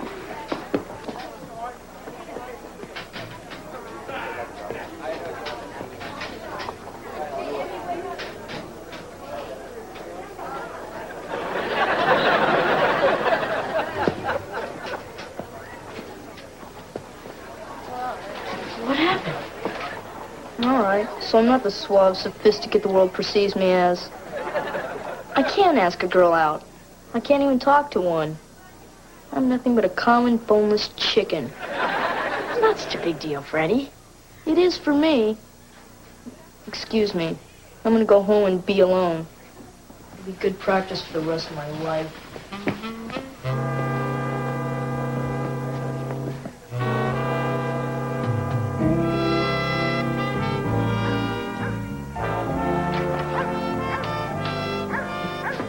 What's the matter, son? You didn't get caught cheating in school, did you? No, sir. Good. I never want to hear you've been caught. Did your mom find out you've been cutting her flowers and selling them on the turnpike ramp? No, sir. Well, that's good. I think I got a better location for you. What is it, son? You know, I'm always here to listen to your troubles and to guide you through the stormy sea we call adolescence. Well, the trouble, sir, is with girls. Girls, huh? You're on your own.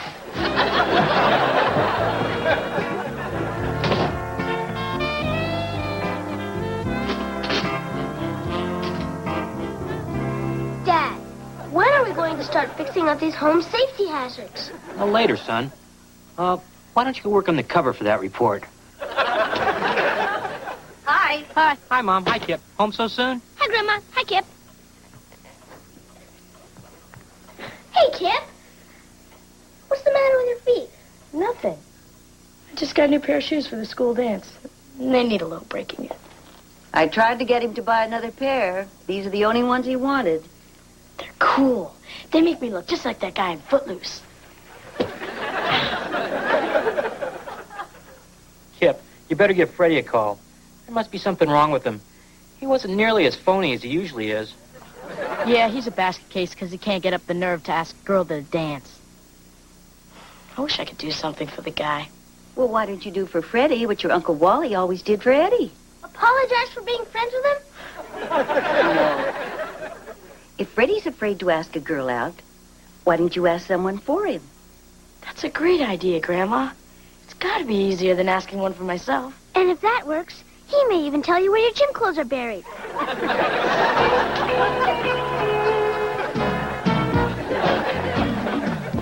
Do you want to go to dance? Oh, Kip, I'd love to.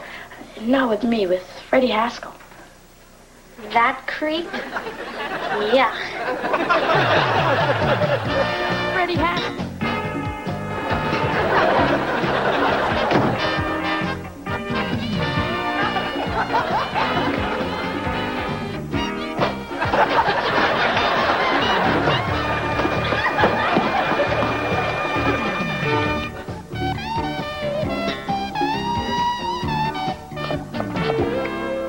Sissy, you know the rules.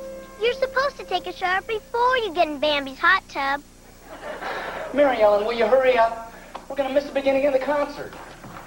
And where the heck's the babysitter? Don't worry, she'll be here, I promise. We won't miss a single shaboom of the 50s revival. Oh, that must be her. Finally. Darn.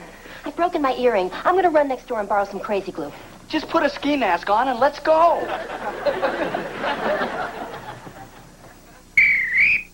Okay, everybody, it's time for a family fire drill. Now line up and no talking or shouting. Not now, dear. We're making dinner. Okay, we'll do it after dinner. And we'll take a look at those overloaded sockets. Right, Dad? Sorry, Ollie. After dinner, we're all going to go shopping for a freezer. Really? And what circuit are you going to plug that into? Son, don't lose any sleep over it, huh? I wish he was that conscientious about feeding his goldfish. Hello. Information? Yes, fire department. April Fool. Now, Oliver, you know, about those circuits. Now, what problem could a little freezer be, huh? Freddie comes over, tell him I'm sick. Why are you hiding from Freddie? Because I need time to think of a good way to tell him he makes girls sick. Hi, everybody. Can I borrow some crazy glue? I need to fix my earring. I think there's some left. Oliver used most of it on his shoes trying to hang upside down from a board. Hi, Freddie. Hi, Freddie. Sorry to barge in, but I was in the neighborhood collecting for my favorite charity. And I thought I'd get a progress report on Kip's search for my dream date.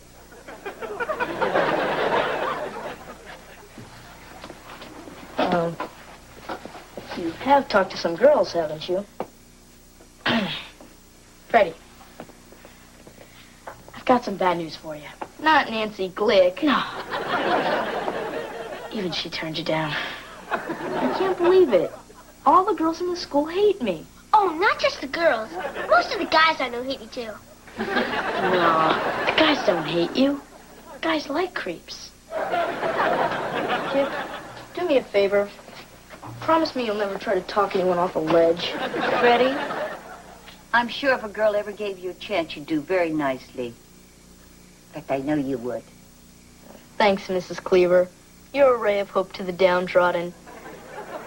But you couldn't sell me that if it was gift-wrapped. Wait a minute, Freddie. I think maybe I can help you. Well, thanks anyway, Mrs. Cleaver. But I've seen you dance.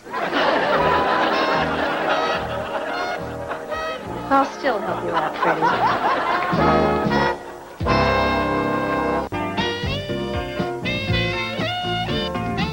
I'm going to play with my new sissy doll. Here, you play with my old one. Oh, finally. Kelly and Laurie are all set. Good night, Cal. Come on, let's go, huh? Shabop, ding dang, a ram bang, dong dang, bing bong, boom, be bong, boom, boom. You don't go to the Grand Avenue School, do you? No, Mrs. Cleaver. I go to an all-girls school. Then you probably don't know a boy named Freddie Haskell. No, never heard of him. Oh, Freddie Haskell. He's a... Kelly, dear, it's not polite to interrupt. Okay, now that I've practiced going out to the car by myself, this time let's try it together. Oh, honey, this will just take 1 second. Laurie, there's a dance at Freddie's school, and it turns out he needs a date. It's probably because nobody's stupid enough to... It's going to be a real nice dance, and I think you'd have fun with Freddie. He's real cute, and a good athlete, too. Don't worry, now I get it. Well, Miss Cleaver, I'd love to go to the dance. If you know the boy, I'm sure my parents would say that it's okay. Great, then it's all set. Well, honey, are you ready? Don't toy with me, Mary Ellen. Of course, I'll only go if he actually asks me. Well, actually, I was hoping for a close-up.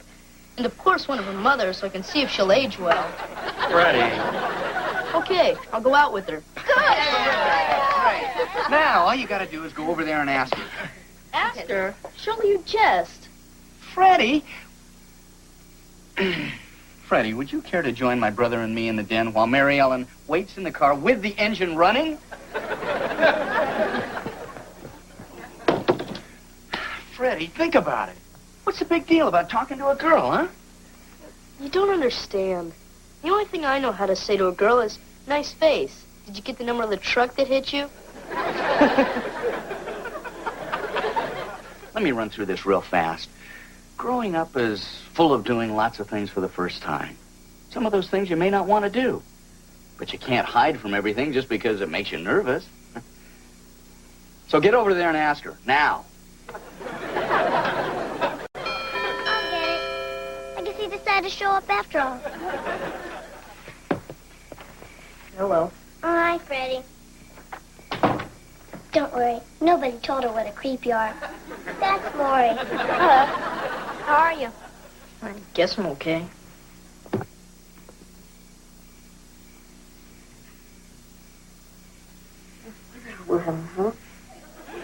Excuse me? Nice weather we're having, huh?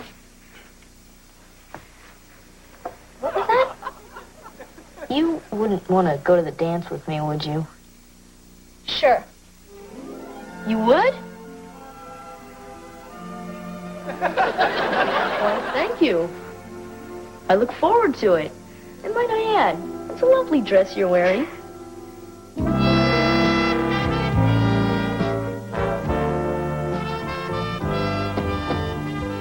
Well, sir, it's nearly post time. Frederick, my boy, I must say, I haven't seen you look this good since that day at juvenile court. Thank you, sir. You know, you remind me a lot of myself at your age. Except, of course, I was better looking.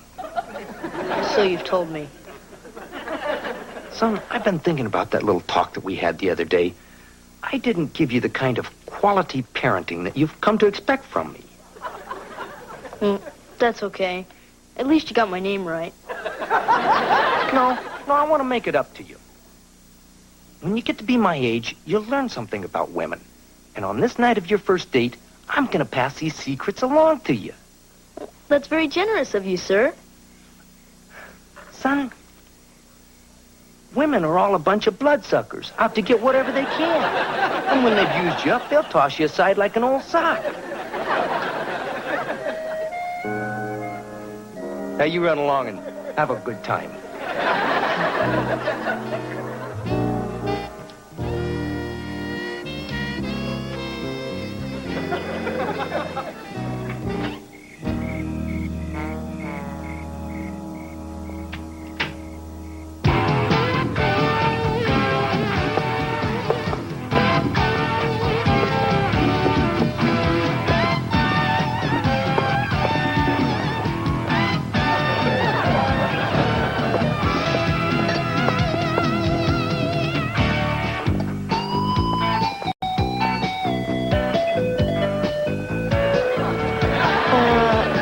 Something wrong with your shoes?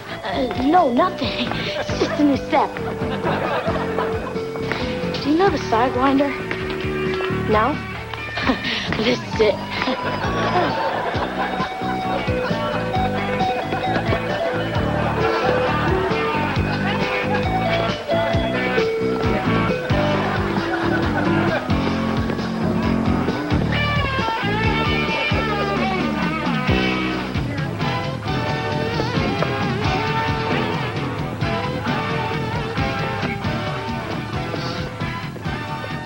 You want to dance?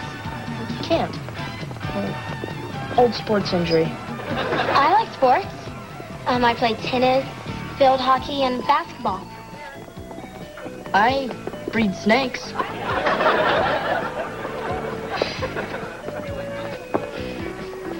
You're the quiet type, aren't you? No.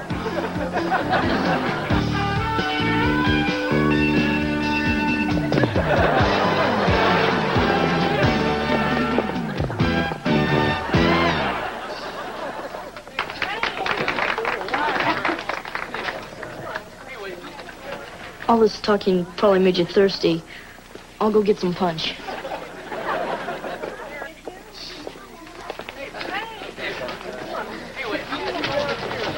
Hi, Kip. Hey, Freddie, how's it going? I haven't seen you out on the dance floor. Lori's a sensitive girl. She prefers to sit and talk. She's probably sitting over there talking to herself right now. Hey, watch this. Hey, Danny, is that your dollar down there? What a doofus. Come on, Kip, they're playing a fast one. Oh.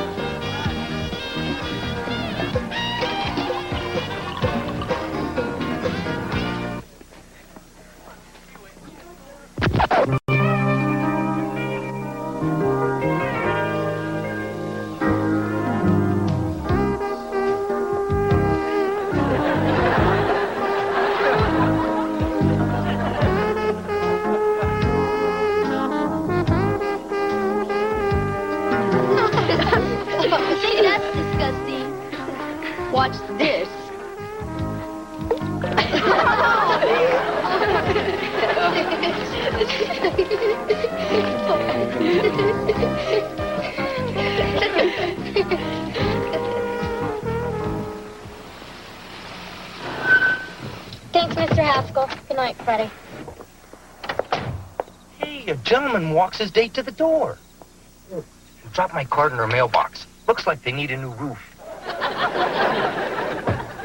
Lori, wait! Well, thanks for a lovely evening. I trust you had as nice a time as I did.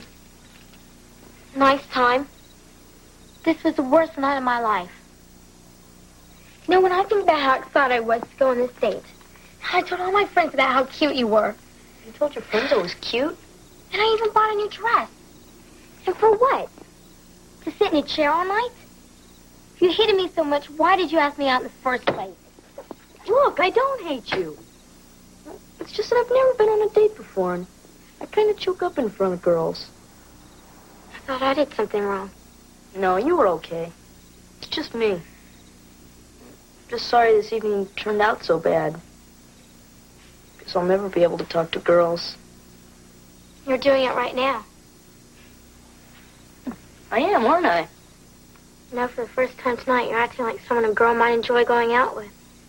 Hey, how about that? Well, does this mean you might want to try it again sometime? I don't know. Maybe.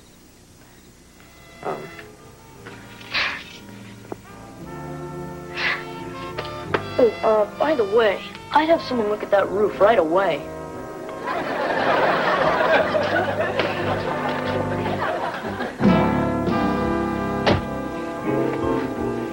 So, how did it go? She doesn't hate me. That's my boy.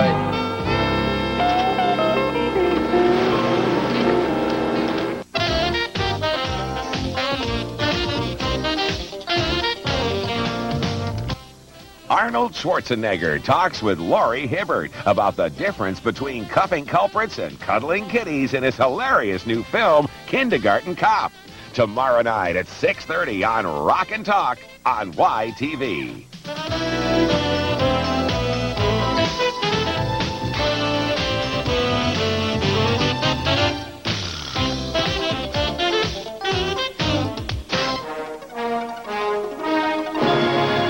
You find something good for your father? Oh, yeah. How'd I look? Oh, thanks, old timer. Cleaver, stride, stride, stride. I don't think his brain's getting enough out.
Hi, guys.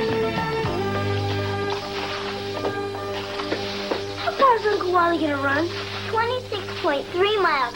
From the City Hall in Bellport to the library at Mayfield. I don't get adults. They wait all the time to get their driver's license, and all they want to do is run. And ride bikes that don't go nowhere. Little dumb. Glad I got you three together. Have you given any thought to what you're going to do for your dads for Father's Day? Same as usual, I guess. Wrong. This year, the adults are not going to buy the presents. Now, I don't think it's asking too much to have you buy your fathers a little present or plan something special to do with them. Anything to show them how much you appreciate them. You don't have to worry about me, Grandma. I'm already making something for my dad. Oh. Shh. Comes the Beaver. Hi. Hello, Beaver. What's everybody doing out here? Oh, we were, teaching Grandma how to do the flyback. Oh. Well, I think I've got it now, and I'm going to try it one more time. Pretty good, huh? You try it again.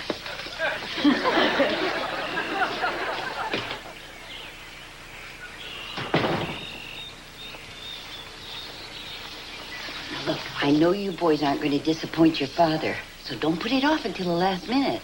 Okay. I'll buy him something with the money I've left from what Dad gave me to buy you a Mother's Day present. I guess that's allowed. How about you, Ollie? Well, I would have had some money, except I got this hole in my pocket. Well, I guess we could arrange a small emergency loan, provided your pockets are in good working order. Thanks, Grandma. And don't worry, I'll keep the money in my socks. The holes are smaller.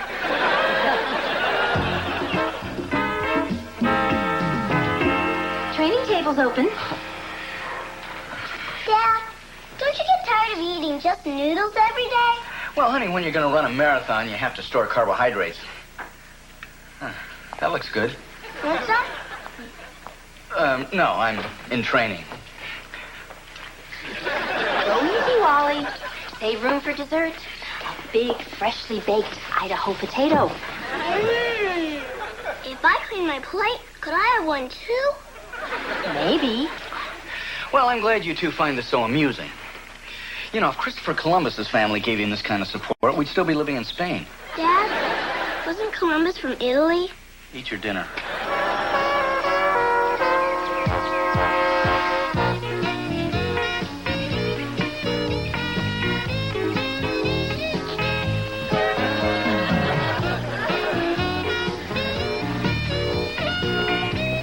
Hi, Uncle Wally.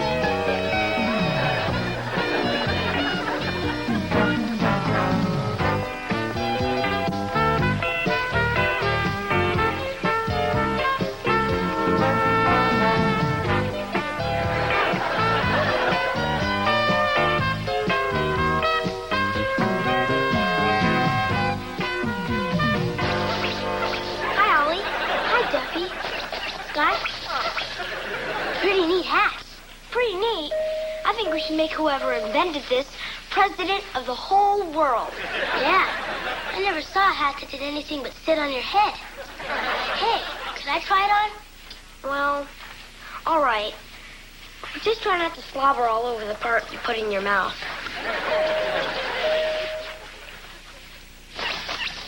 How'd it look? A lot better than you usually do. Thanks. Boy, I wish I could have one of those. But I'm supposed to be buying something for my dad. Hey, why don't you buy one for your dad? Well, I was kind of thinking of something more practical. Like those things grown-ups put in their shoes, so their feet don't stink. Come on, Ollie. Your old man's gotta make a big fuss tomorrow, no matter what you get him, right? Yeah, I guess. So he pretends to love it. In 2 weeks, he forgets all about it. You get to keep the hat, and everybody's happy. Thanks, Duffy.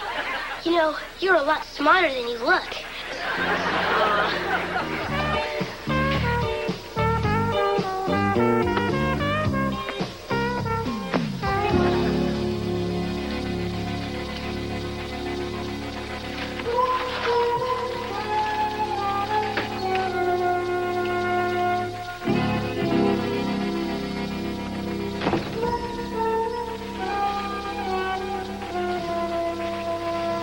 Hi, champ. I didn't hear you come in. Dad, what are you doing in here? I just rehung the towel bar. No more chin-ups in the bathroom. Right, Dad.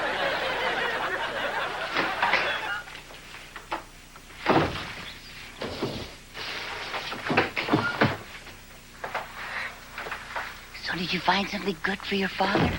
Oh, yeah. He's gonna love it. Did you have it wrapped? No, this wasn't a wrapping place. The guy had enough trouble just making change. Well, come on. You need to fix it up real nice. Your father's going to be back any time. But Dad isn't a surprise. We're not going to tell Dad, you little chuckle brain. Thank you, Kip.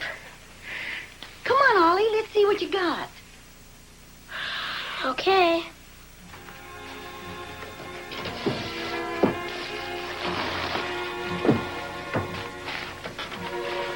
But just remember, I didn't like it so much when I first saw it either.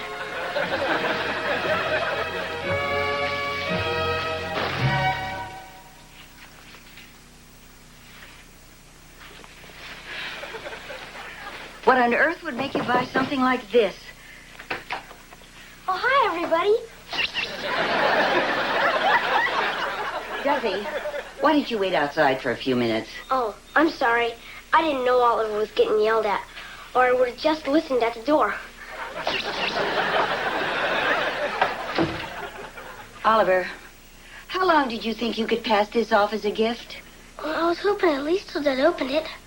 Maybe you better start thinking about other people's feelings instead of just your own. And clean up this room. Boy, Ollie, you sure messed up this time.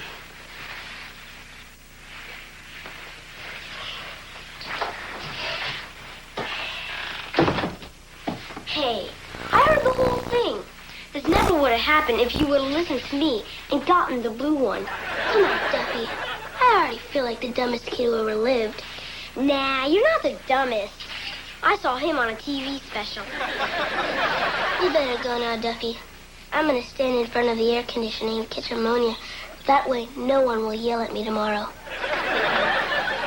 Look, I know how to give your dad a great present, and it won't cost a thing. You see, grown-ups are weird. They really would rather get something that you made for them. You any good with these? I can draw some things okay. Like what? Batman? Good enough. Now, if you really want to make your dad happy tomorrow, all you gotta do is draw a picture of you hugging him. That's it? Yeah. Stand in front of the house with a happy son. I bet your dad cries and tells you it's the best present he ever had. That does look like Batman. That's the house. Oh.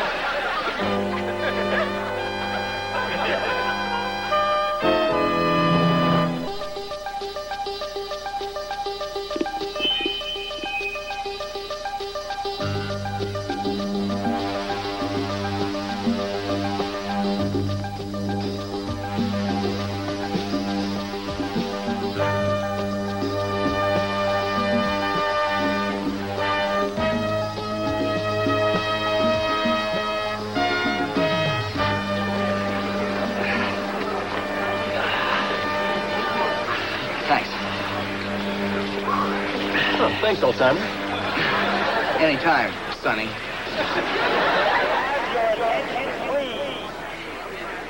Thank you.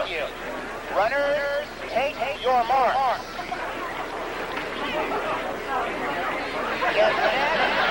Oh, yuck.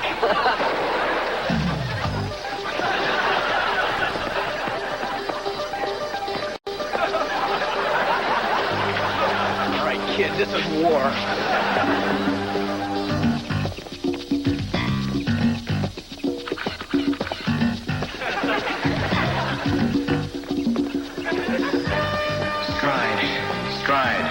Stride. Okay, Wally, water station up ahead.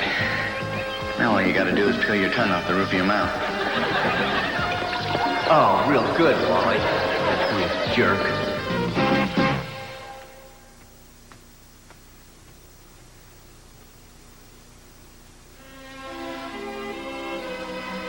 Hi, Dad. Oh, hi, Beaver. Oh, come on, sit down. All right. What is it? Well, when I made up the story about having the parrot, that was wrong. That's right. And you helping me keep it made a secret, that was wrong, too. That's right, too. But you're a father. How come you did it? Well, maybe that's why I did it, Beaver. You see, parents aren't always perfect either. Sometimes they love their children so much that They'll do almost anything to keep them from being hurt, even if it means making a mistake now and then. Gee, Dad, I guess there's an awful lot more to being a father than just making money and hollering. There sure is. Dad, thanks for the hamster. Okay, Beaver.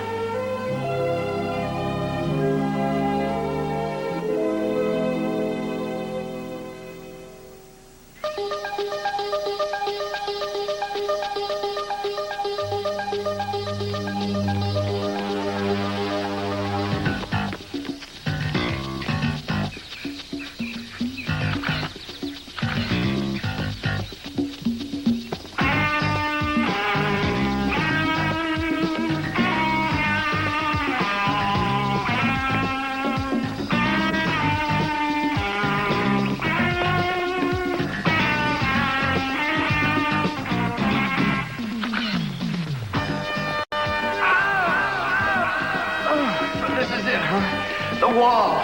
The moment every runner dreads. Molly, if you can fight your way through this, you can make it. Oh, why couldn't my goal have been to improve my bowling? Everyone was right. I'm too old. I'm in pain. I want to stop. I want to go home. Listen to yourself, you ninny. Don't you want to beat that kid? What have you been training for? If you stop now, you'll never be able to show your face at the health club again. Come on. Come on, Cleaver. Stride, stride, stride.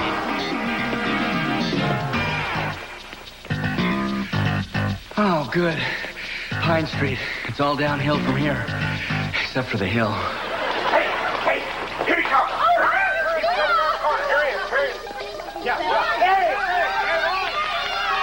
He's coming around the corner.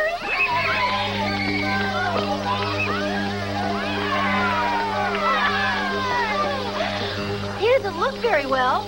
You're right. He had the same expression on his face when he walked down the aisle at your wedding.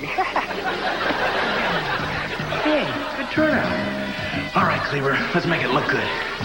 Shoulders back. Here we go. Oh, look at him. My wife, my daughter, my video camera, my mother, my brother, my nephews, my best friends. Oh, I love them. Everything I am, I owe to them. And I've never even thanked them. You don't think his brain's getting in a box? Oh, thanks, honey. Thanks, guys. Oh, thanks, Joe. Thanks, Mom. Thanks, baby. Let's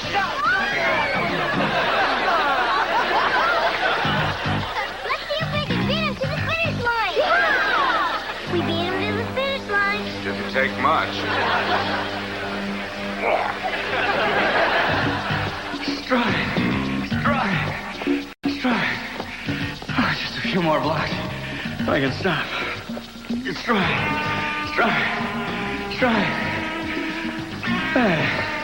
There he is.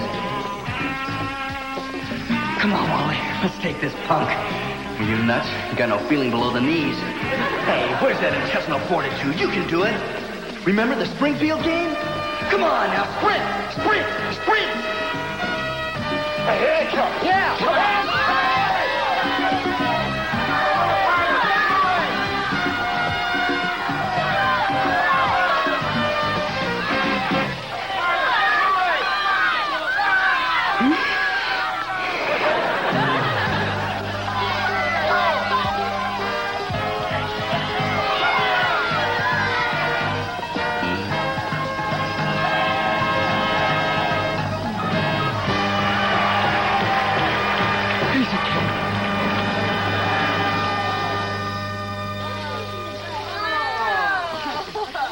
Jacuzzi.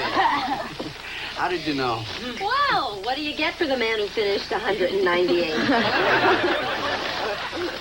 Well,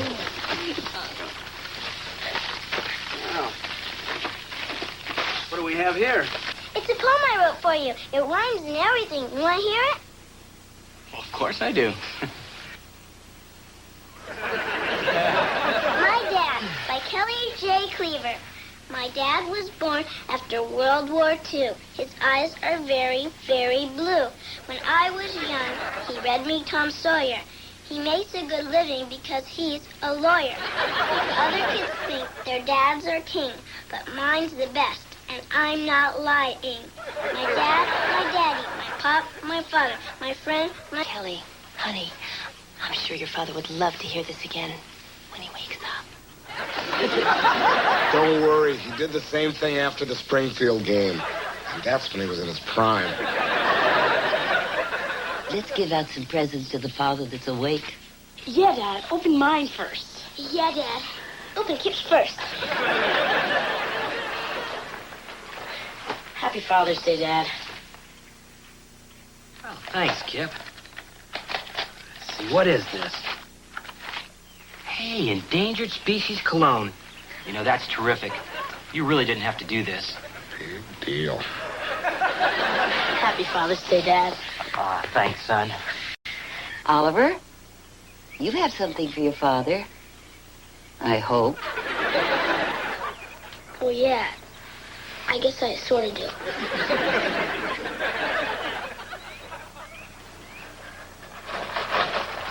Well, what have we here?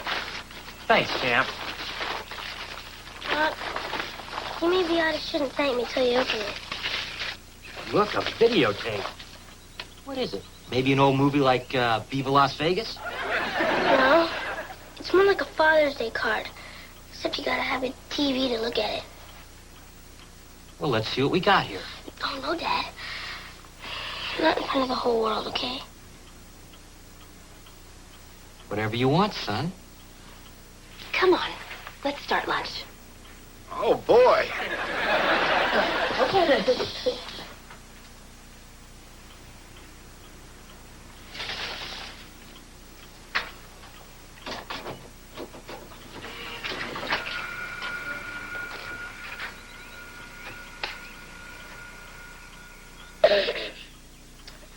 Hi, Dad. Hang on, Ollie. It's all blurry. Ready, set, go. Hi, Dad. It's me, your son, Oliver Cleaver. And the reason I'm doing this is because you got a right to know what kind of a rat your kid is. Because only a real rat wouldn't come up with a gift for his dad on Father's Day. It's not like he didn't have a chance or anything. Grandma lended me the money, and I blew it all on junk like ice cream. And this.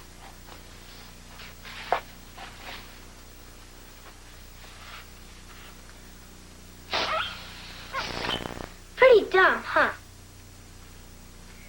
And then I did something even dumber. I listened to Duffy Guthrie. He told me just what to draw so you'd like it. I didn't know what a rat I was, so I saw you staring at that picture of you and Grandpa. And that made me think of you and how you always share your fries with me at McDonald's. And how you always call me champ, even though I hardly never won nothing. And that whole Saturday we spent looking for a four-leaf clover. And when we come home at night, I always pretend to fall asleep in the car. Because nothing feels nicer than when you carry me upstairs and put me into bed. And, Dad, even though I did goof up, can we still be friends? Because I sure love you a lot. Okay?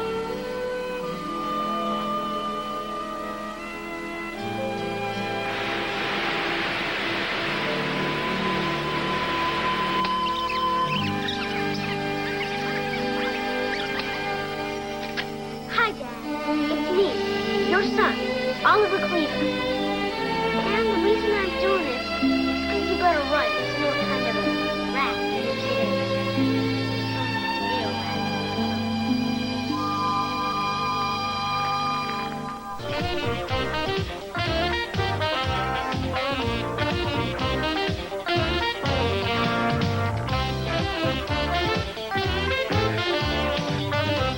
Meet the Boswells, Liverpool's answer to unemployment, with a legitimate front for fantastical, hilarious goings-on. Then hit all the spots with that lippy-quippy host with the most, Ron Oliver. For hilarity and wit, tune in for Bread and YTV Hits, Sunday nights at 9, only on YTV.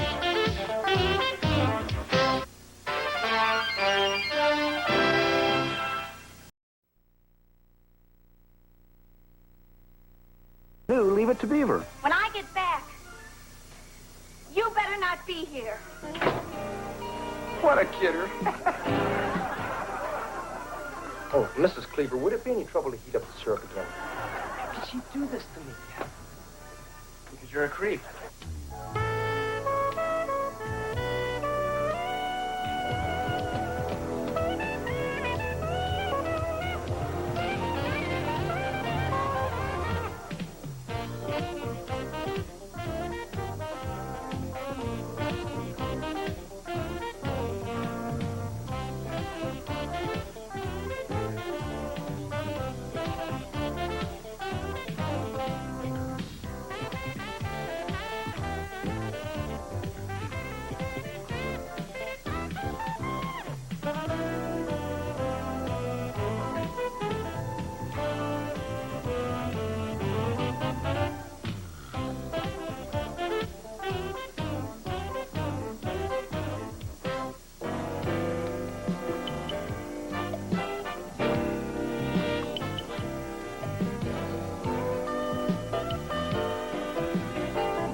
Imagine where Eddie could be.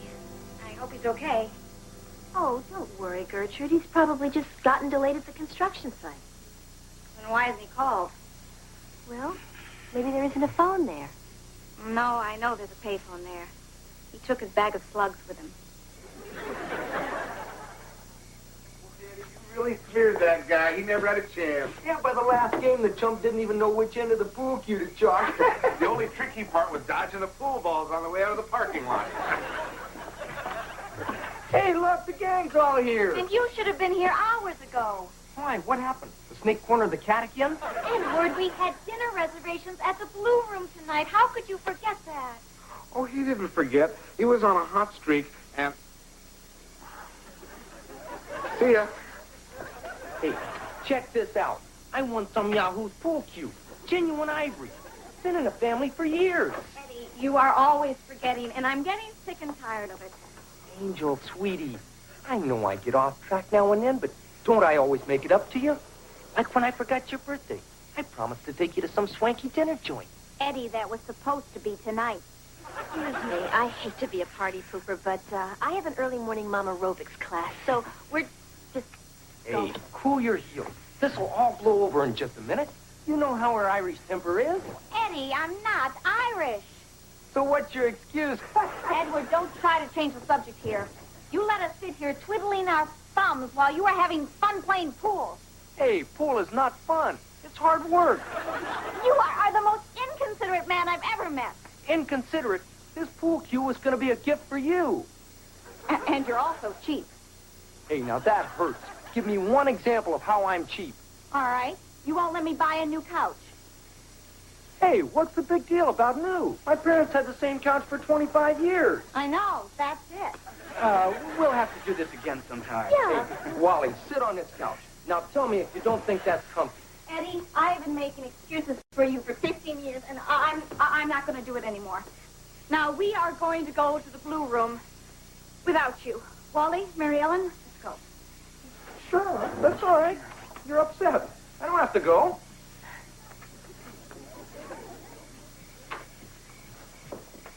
Hey, bring me back a New York steak. Well done. I mean, scorch it. And don't order mine until your food comes, so it'll be warm when you get home. Eddie, you don't understand. When I get back, you better not be here. Sure. And this time, I mean it. What a kidder. Oh, please, no more. You're spoiling me. Eat up, Eddie. You've been through a lot. Yeah, I guess you're right. I never did get my dinner last night. Oh, Mrs. Cleaver, would it be any trouble to heat up the syrup again? Not at all, Eddie. Oh, and a little more coffee, please.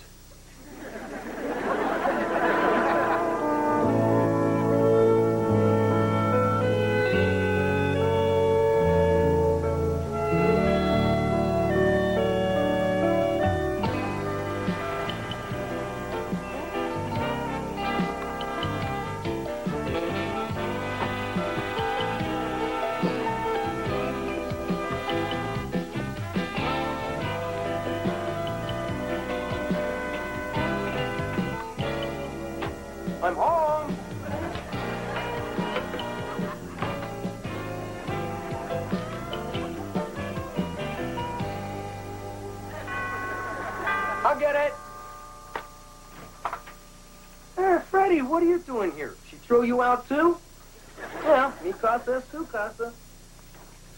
Actually, sir, you might say I've come in the role of goodwill ambassador. Yeah, she finally cracked, huh? Didn't have the nerve to come over here and throw herself at my feet, so she sent you. The truth be told, sir, Mom doesn't know I'm here. Huh? Well, I took it upon myself to seek a quick settlement for fear that any more time spent alone would only strengthen her resolve. Son, I refuse to grovel. Even if I were lonely, miserable, and desperate, and I'm not, I would never grovel. I see your point, sir. It's foolish, but I admire your integrity.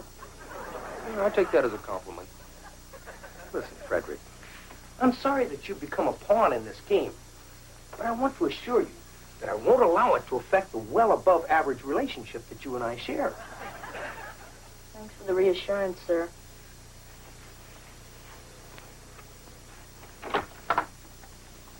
Perhaps as a weekend, Father, you'll see fit to take me to the zoo. Son, I'll take you to the horse races. You'll see animals in their natural habitat.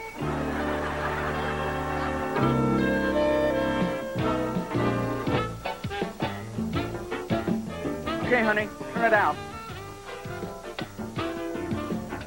Dad, how come you're putting a yellow light bulb out here? Well, honey, because the yellow light keeps the bugs away. So why don't you put them in the house where the bugs find us? Well, I guess it's just my sense of fair play. Hi, Wally. Hi, Eddie. Hi, Mr. Haskell. Hey, Kelly, how'd you like to run down to the corner for a double-dip chocolate cone? Yeah, sure. Great. Hey, here's a couple of bucks. Get something for yourself while you're down there.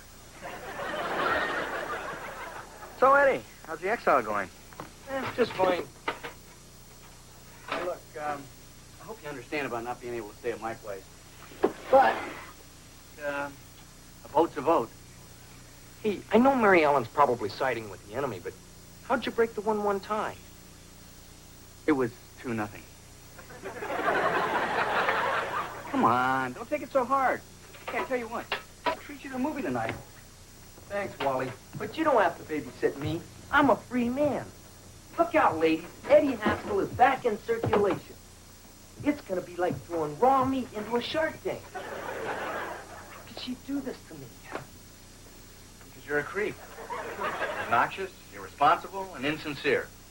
And you treat her like garbage. Hey, that's beside the point. Don't you see I'm miserable? You got to do something. Make her take me back. Please. I'd like to, Eddie, but this is between you and Gert. Hey, you got to help. You're my best friend. I tell that to Lumpy, too, but I don't mean it. Hey, I'll even pay you for your time. Cash so you don't have to report it.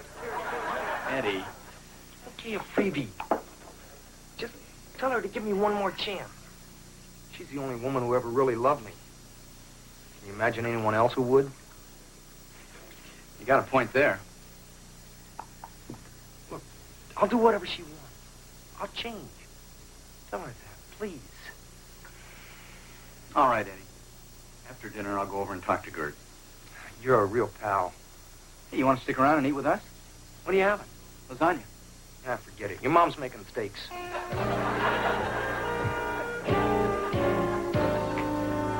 Isn't going to be easy. Okay, Gert, that's only 9 good reasons. I asked for 10. All right. You know how he's always telling every woman what a lovely dress she's wearing. Come on, that's harmless. He just does that to make people feel good. Well, he's never said it to me. Just once. I'd like to hear it. Well, surely Eddie must have his good points, too. Yeah. He can fix the plumbing around the house.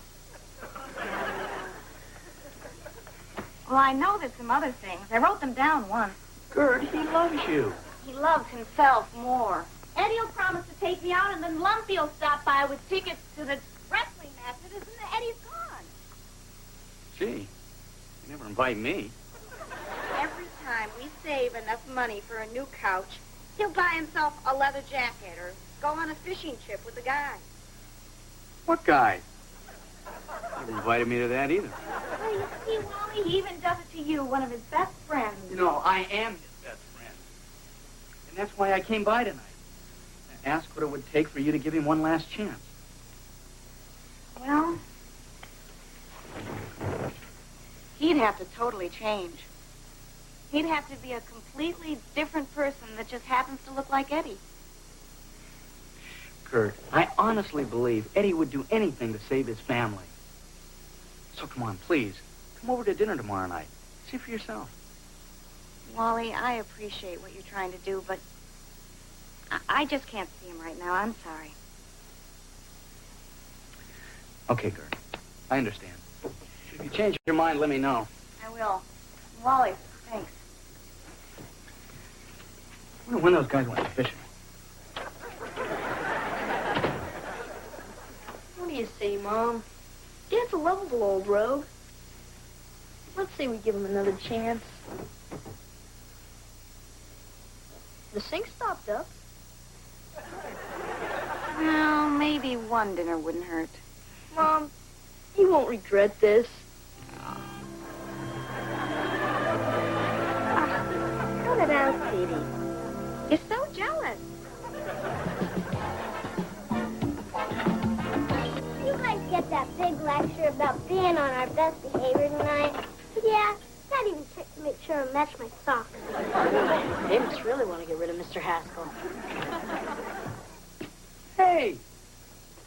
Why aren't you kids wearing ties? What do you think this is, a hayride? Oh, hi, kids. Eddie? Mrs. Cleaver, I was just commending the boys on their wardrobe selection. You don't look too bad yourself, Eddie. Oh, well, it's a big night for me. How come you didn't dress up? Eddie, your wife's coming over, not mine. Right. I'm sorry. I guess I'm just a little nervous. Oh, you don't have to be, Eddie. We're all pulling for you. I have no idea how hard we're all pulling for you. That's her, Beaver. I don't want to appear too anxious.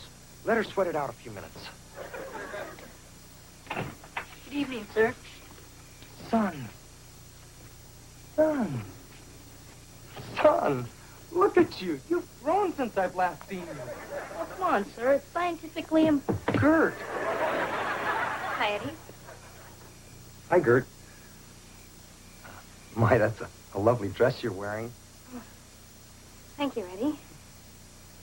Good to see you, too. Then you'll take me back. Don't push it. Hi, Gert. Hi, come on in. Ready? Everything's ready. Hi, Gert.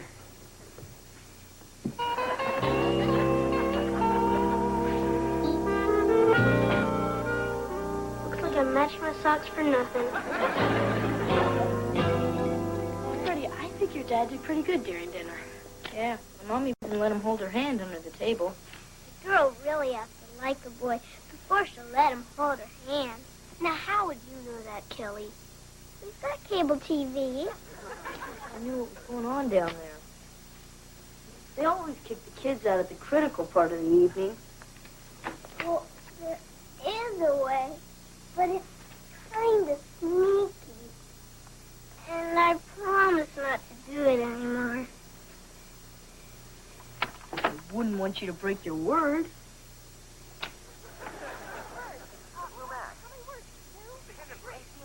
They crack. No, they're just playing charades. The Blue Max. How many words? 2? Hey, wait a minute. No time. Superman. It's a flying thing. It's, Mikhail, maybe joins the Air Force. No, airplane! 45 seconds. That was a wonderful guess, Pookie. Oh, you're up next. Come on, your turn. Isn't she wonderful?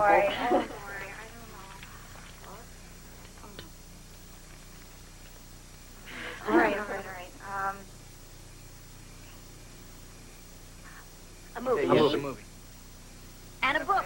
Movie and a book. 3 words. words. Second word. And, Second word. The second word is... Something awful.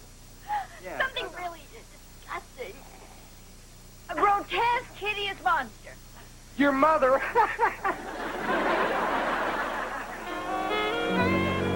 Gert? Gert? Gert? Gert? Gert? She's such a kidder. No, she isn't. Kurt! Kurt! Thank you all for a lovely evening. Kurt! Bye, Eddie. Kurt, let me in, please. Forget it, Eddie. I thought you really changed, but you haven't. Kurt, I was doing great for hours. And so I got off one good one. What's that compared to what we have together? Remember the first time we ever went out? Oh, how can I forget? I never expected to see you again after I filled out that police report. Then you kept writing and calling and having pizza delivered. Remember the heart-shaped one for Valentine's Day? Yeah. See, that was the sweet side of you. The side that cared about me. That's what made me want to marry you. And that's why you can't live without me, huh? I have for a long time now. Now, don't start saying things like that. It's not true. Eddie, you're not there for us. I think your family should come first, not Lumpy just because he has tickets to some boat show. I'll call him and cancel. He was coming by here tonight? Oh, Eddie! Hey, I didn't know how this was going to turn out. Look, Kurt, I know you're right. I've been impossible. Look, give me a month. If one little thing goes wrong, I'll throw myself out. Please. I don't know. Gertie. Gert. Sweetums. Honey. Give me 2 weeks. A fortnight. How long is a fortnight? It doesn't matter. You've got to give me a chance.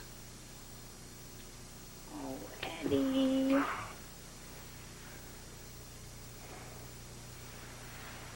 What's that? It's our new couch. Oh, how about that? Our new couch. Sure brightens up the room. Go ahead, try it. No, not tonight. I just want to stand here and look at it for a while. You know me. I never even held Freddie for 6, 7 months after he was born. Oh, come on, you're being silly.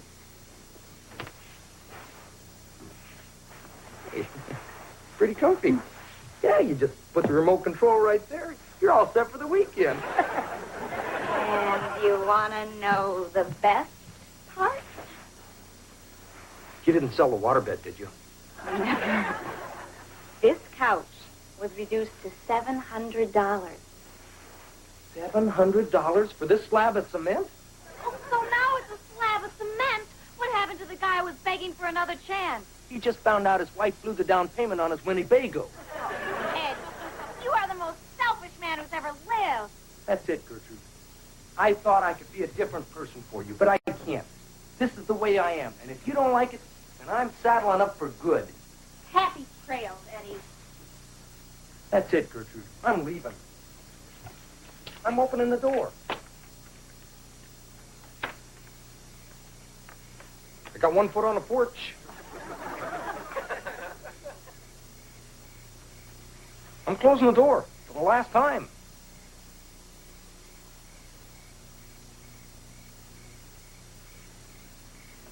So long, Gertrude.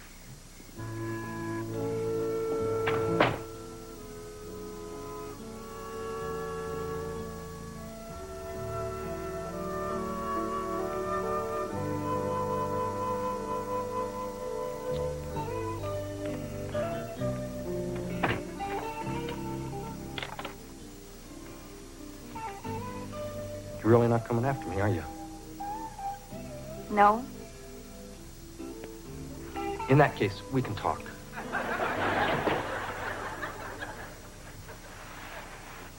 While I was outside, I had time to do a lot of thinking about what you said. You know, there might be something to it. Might be? I'm not promising you a personality transplant, but I guess I could spend a lot more time with you and Freddie and what's-his-name in military school. You'd all like that. And once in a while, you could buy something special for yourself, within reason. How about the couch? Can it be returned? All sales final. It's yours. Oh, Eddie! Hey, Eddie, how about it? Are we going to the boat show or not? Hey, what are you doing?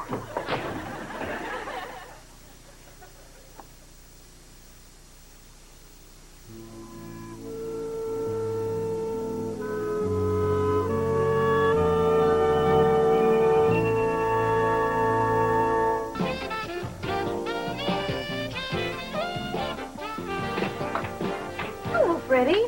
Good afternoon, ma'am. Well, what's this? A small token to express my gratitude to the entire Cleaver clan for helping bring harmony to the Haskell home. Well, that's very nice, Freddie. Oh, please. It's the least I could do for all the pain you must have suffered during my father's exile. Without a doubt, you Cleavers are greater humanitarians than Frank Sinatra himself. Henry, there he is. There's the boy who ruined my flower bed. I'd best be off.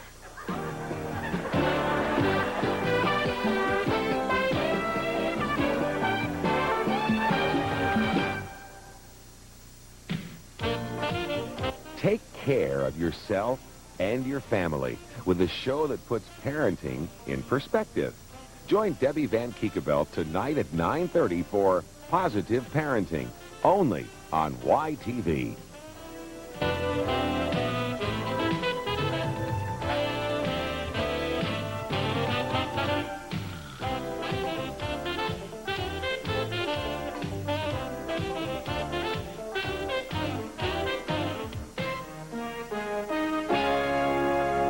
A Quintex production.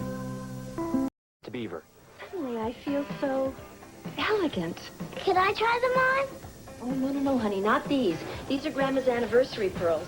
Suddenly I feel so elegant. Your mother's pearls are missing. That's impossible. Pearls don't just disappear.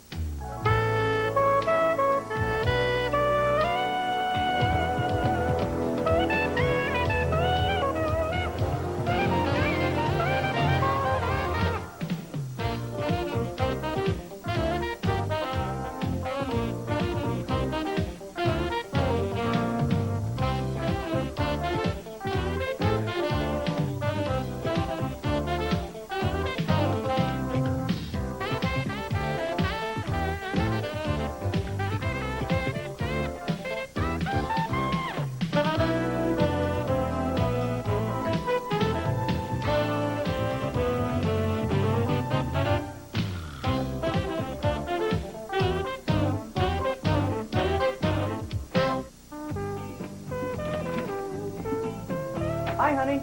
I'm home. Hi. Just put the flowers in the vase in the dining room table. How'd you know I bought flowers? Because you snapped at me this morning before you left. Hey, look, I may have some patterns, but I'm not that predictable. In that case, you probably didn't buy 6 irises, 2 daffodils, and just to show how much you love me, 1 bird of paradise. Not even close. Oh, well, I love them anyway.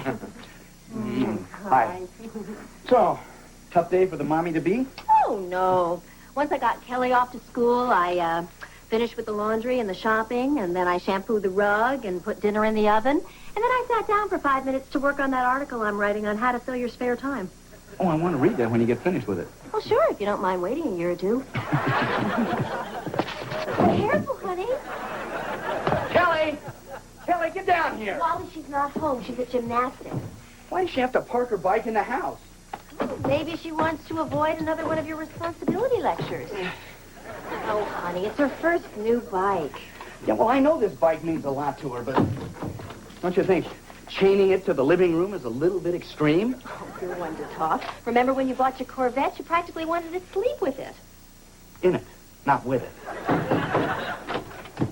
Why, there he is. You know what? Oh, you look great today. Oh, okay, Lumpy, you go ahead and tell him. No, you tell him. No, you go ahead. No, you. Come on, Lumpy, go ahead. No, you. He's your brother. No, go ahead, you tell him. Now, wait a minute. What did you guys do? Hit my car?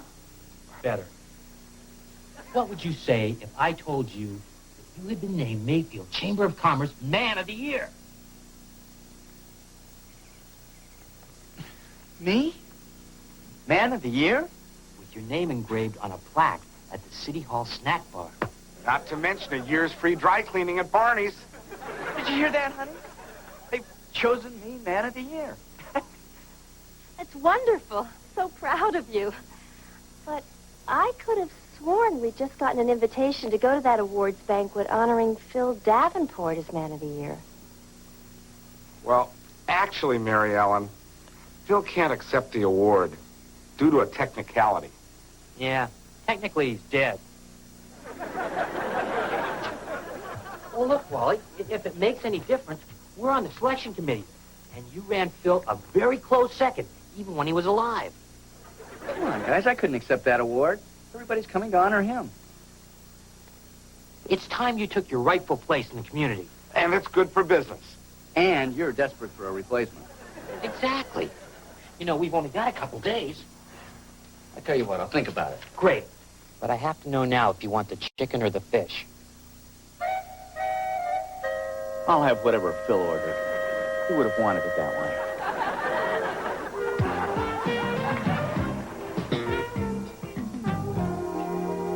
Oh, June, they are beautiful. But I just couldn't wear them. Why not? Well, because Ward gave them to you for your 25th anniversary. You can't just let anyone wear them. Mariella, you're not just anyone. They are wonderful. Maybe tonight at the banquet, people will come up to me and say, "Oh, what lovely pearls."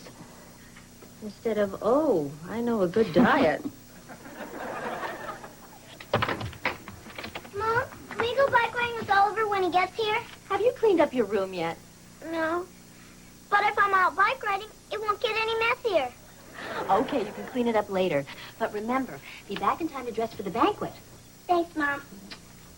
Mrs. Cleaver, those pearls make you look almost like a movie star. Oh, I told you, Mary Ellen. Pearls bring out the best in a woman. It's amazing. Suddenly I feel so elegant. Could I try them on? Oh, no, honey, not these. These are Grandma's anniversary pearls.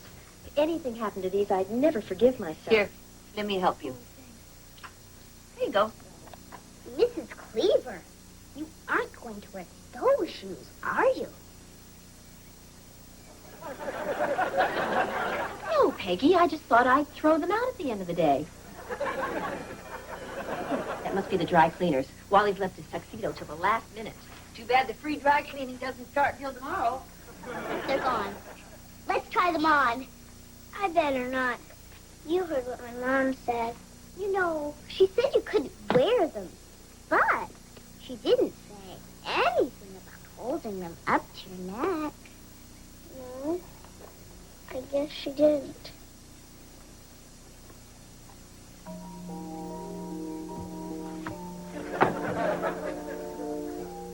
How do they look?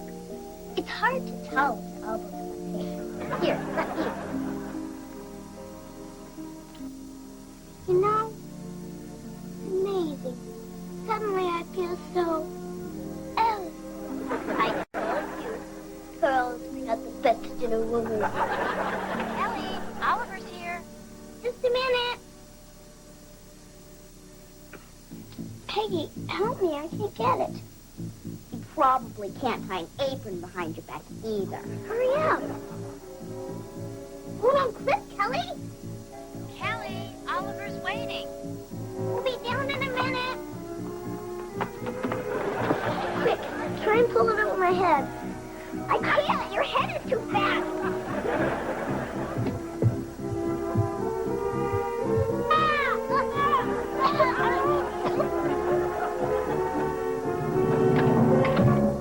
What were you two doing up here?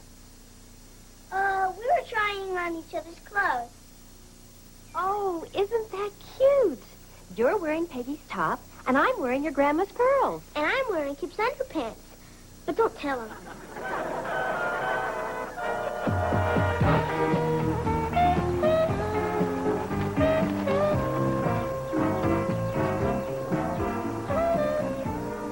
Ollie, are you sure Rudy, the janitor, can get Grandma's pearls off?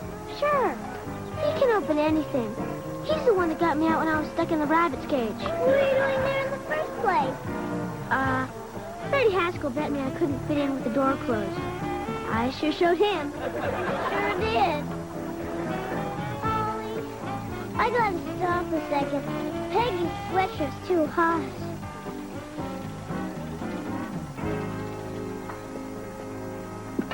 Peggy sure took off in a hurry. It's a good thing she remembers she left the bathtub running. Why's up, Ollie? She just wanted to ditch out while the ditching was good. Kelly, the pearls are gone. What? Here they are. Kelly, you are such a lucky dog.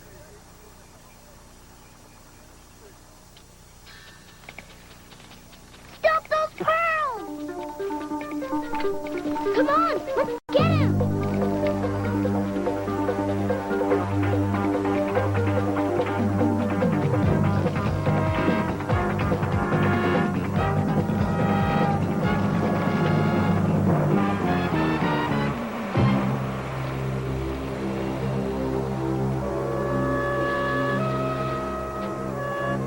Kelly, I think I left the bathtub running. Come over here, I want to get in trouble.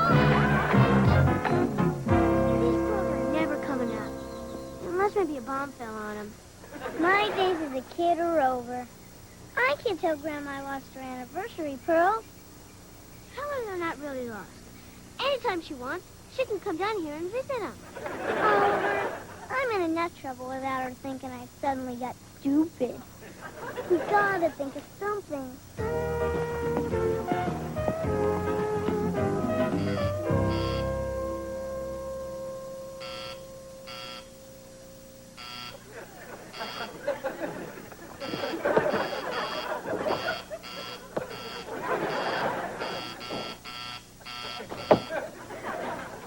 Come on. When I grow up, I'm gonna get one of those for my room. Look at all these crummy green and red stones. Wow! A gold Mickey Mouse watch. Now that's beautiful. Children, hands off the glass. Oh, sorry. Are you perhaps shopping for an engagement ring? Heck no. We don't even like each other all the time. Oh, pity. Now then why have you singled me out among all the other merchants in the street? We want to buy some pearls. For decorative reasons, or are you disgustingly rich kids who just want to play marbles with them? No. We want to buy them for our grandma. This is the store where June Cleaver buys her pearls, isn't it? You are June Cleaver's grandchildren?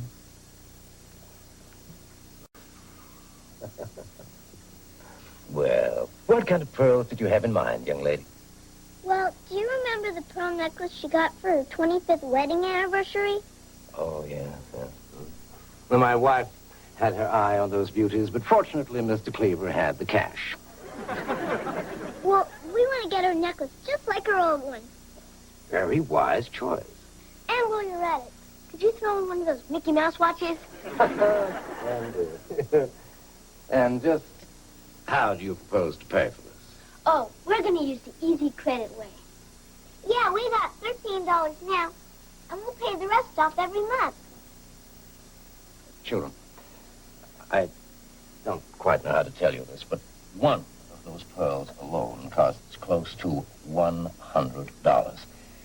If you want to buy a whole necklace, you will have to give me your allowances for the next 20 years.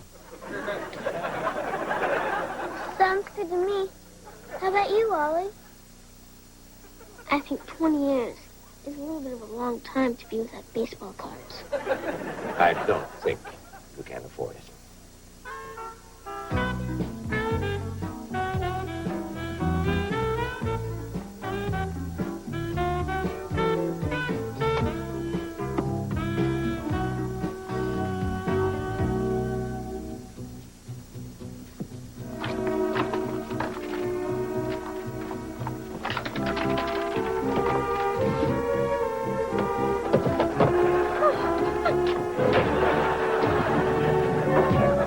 Although the United States wasn't the first country to put a man in space, we are still the greatest nation in the world. Which is why, although I was not your first choice, I am proud to be standing... Kip, that's really annoying. You're supposed to be helping me with my speech. I'm sorry. But you better get used to it. Everybody will be eating during your speech tonight. What do you think? How's it so far? Oh, it's pretty good. I just wouldn't start off with that joke about the mayor's wife. Never should have listened to Eddie. Well, if you need me anymore, I'll be getting dressed. So far, I've only found 2 pieces of my 3-piece suit. Thank you very much. Thank you. I am proud to be standing before you tonight. And I wish I had a good joke to open with. Wally, now, I don't want you to panic, but I have something to tell you that might throw you off a little bit tonight. Phil Davenport's still alive? Honey, I wish it were that simple. Wally, your mother's pearls are missing. That's impossible. Pearls don't just disappear. Honey, no, they're gone. I've looked everywhere. I looked in the drawers, the shelves. I even looked in the toilet tank. What'd you look in the toilet tank for? I'm desperate. All right, don't panic. Just try to think about what you did today. Well, after your mother left, I hung up my dress, Yeah? and then I vacuumed the floor.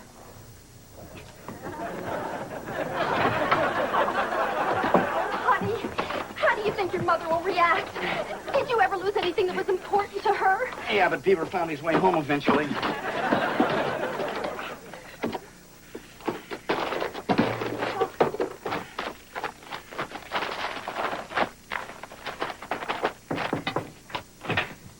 Wally, you got an extra set of cufflinks? These staples keep popping out. Not now, Beaver. You guys reuse those things? No, Beaver. Your mother's necklace is missing. I don't believe it. You lost Mom's anniversary pearls? I didn't. She did. Well, thanks a lot for the support, honey. Don't get excited. I didn't lose the pearls. Well, I didn't lose them. I must have if just you didn't lose them, what are we going to do? Guys, Thanks I would for never do it. that. I know you didn't do I'll it. help you find them. I know. Oh. Hi, Mom. I got dressed a little early, so I thought I'd come down and see if I couldn't figure out why these vacuum bags keep breaking. That's nice, dear. You always did know how to budget your time.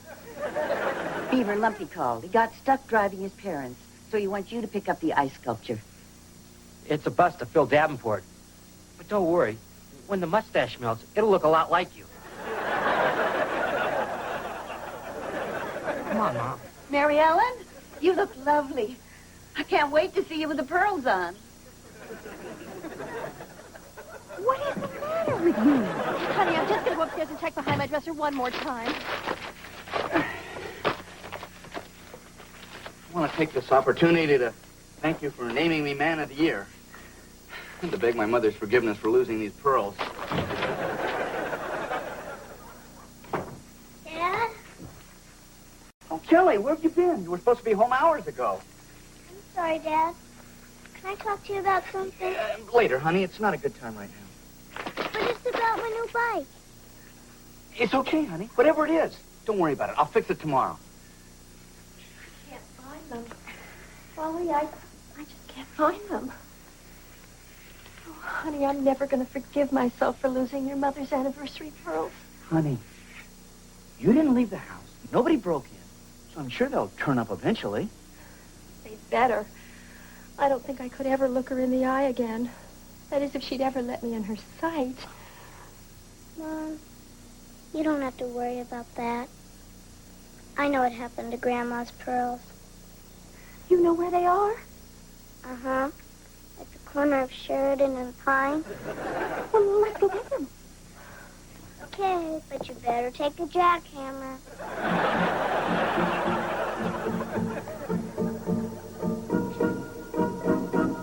When we got to the bottom of the hill, a steamroller came on and scrunched him into the pavement real good. Well, that's quite a story. Kelly, honey, are you sure you're not making any of this up? Dad, if I were going to make something up, I wouldn't make myself look so stupid. Yeah, she's got a point. Well, young lady, what are we going to do with you? I wouldn't blame you for grounding me for life. Well, I don't know what that would accomplish. Me neither. But I'm willing to try.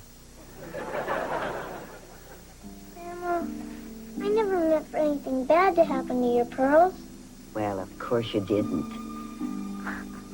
I just want to try them on so bad. They look so beautiful, and they made Mom so happy when you loaned them to her. And when I couldn't get them off, I felt awful because Mom told me not to wear them. That must have been very hard for you. Yeah, but not as hard as when they got squashed. Grandma, I know you'll never forgive me or come to my graduation or nothing. But I bought you something anyway. And it's the best I could do before I become a lawyer or an astronaut.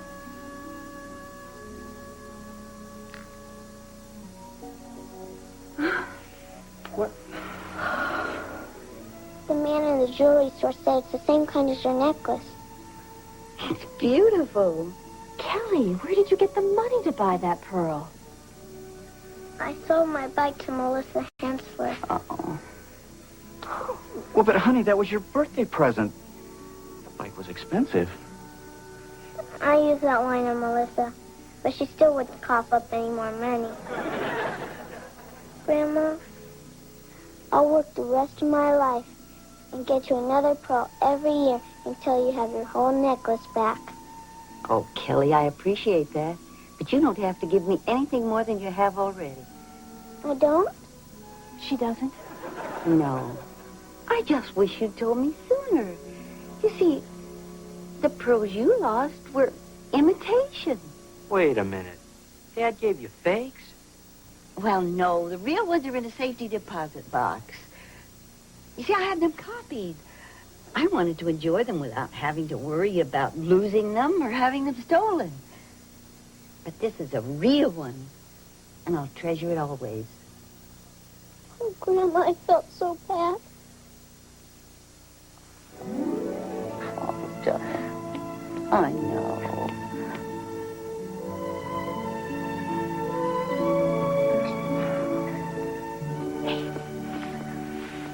You better get ready. You know we're going to be late for your father's big night. Come on, let's get in the tub. Mom, I still feel a little funny about this. I mean, isn't she getting off just a little bit easy? She still did something wrong. Oh, Wally, she knows that. And what she went through to get me this pearl taught her more than any punishment you could ever think of. She's a very special girl.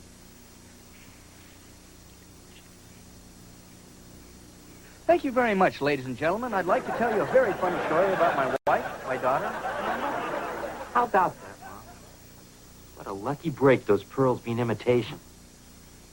No, Beaver. They weren't.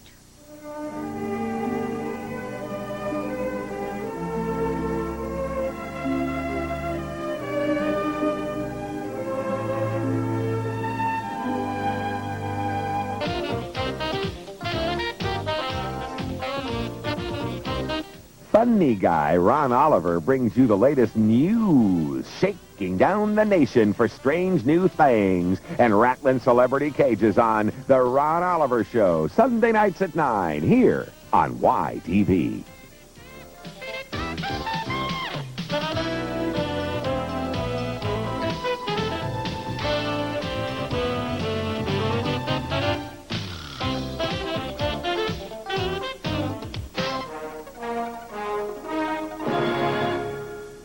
A Quinn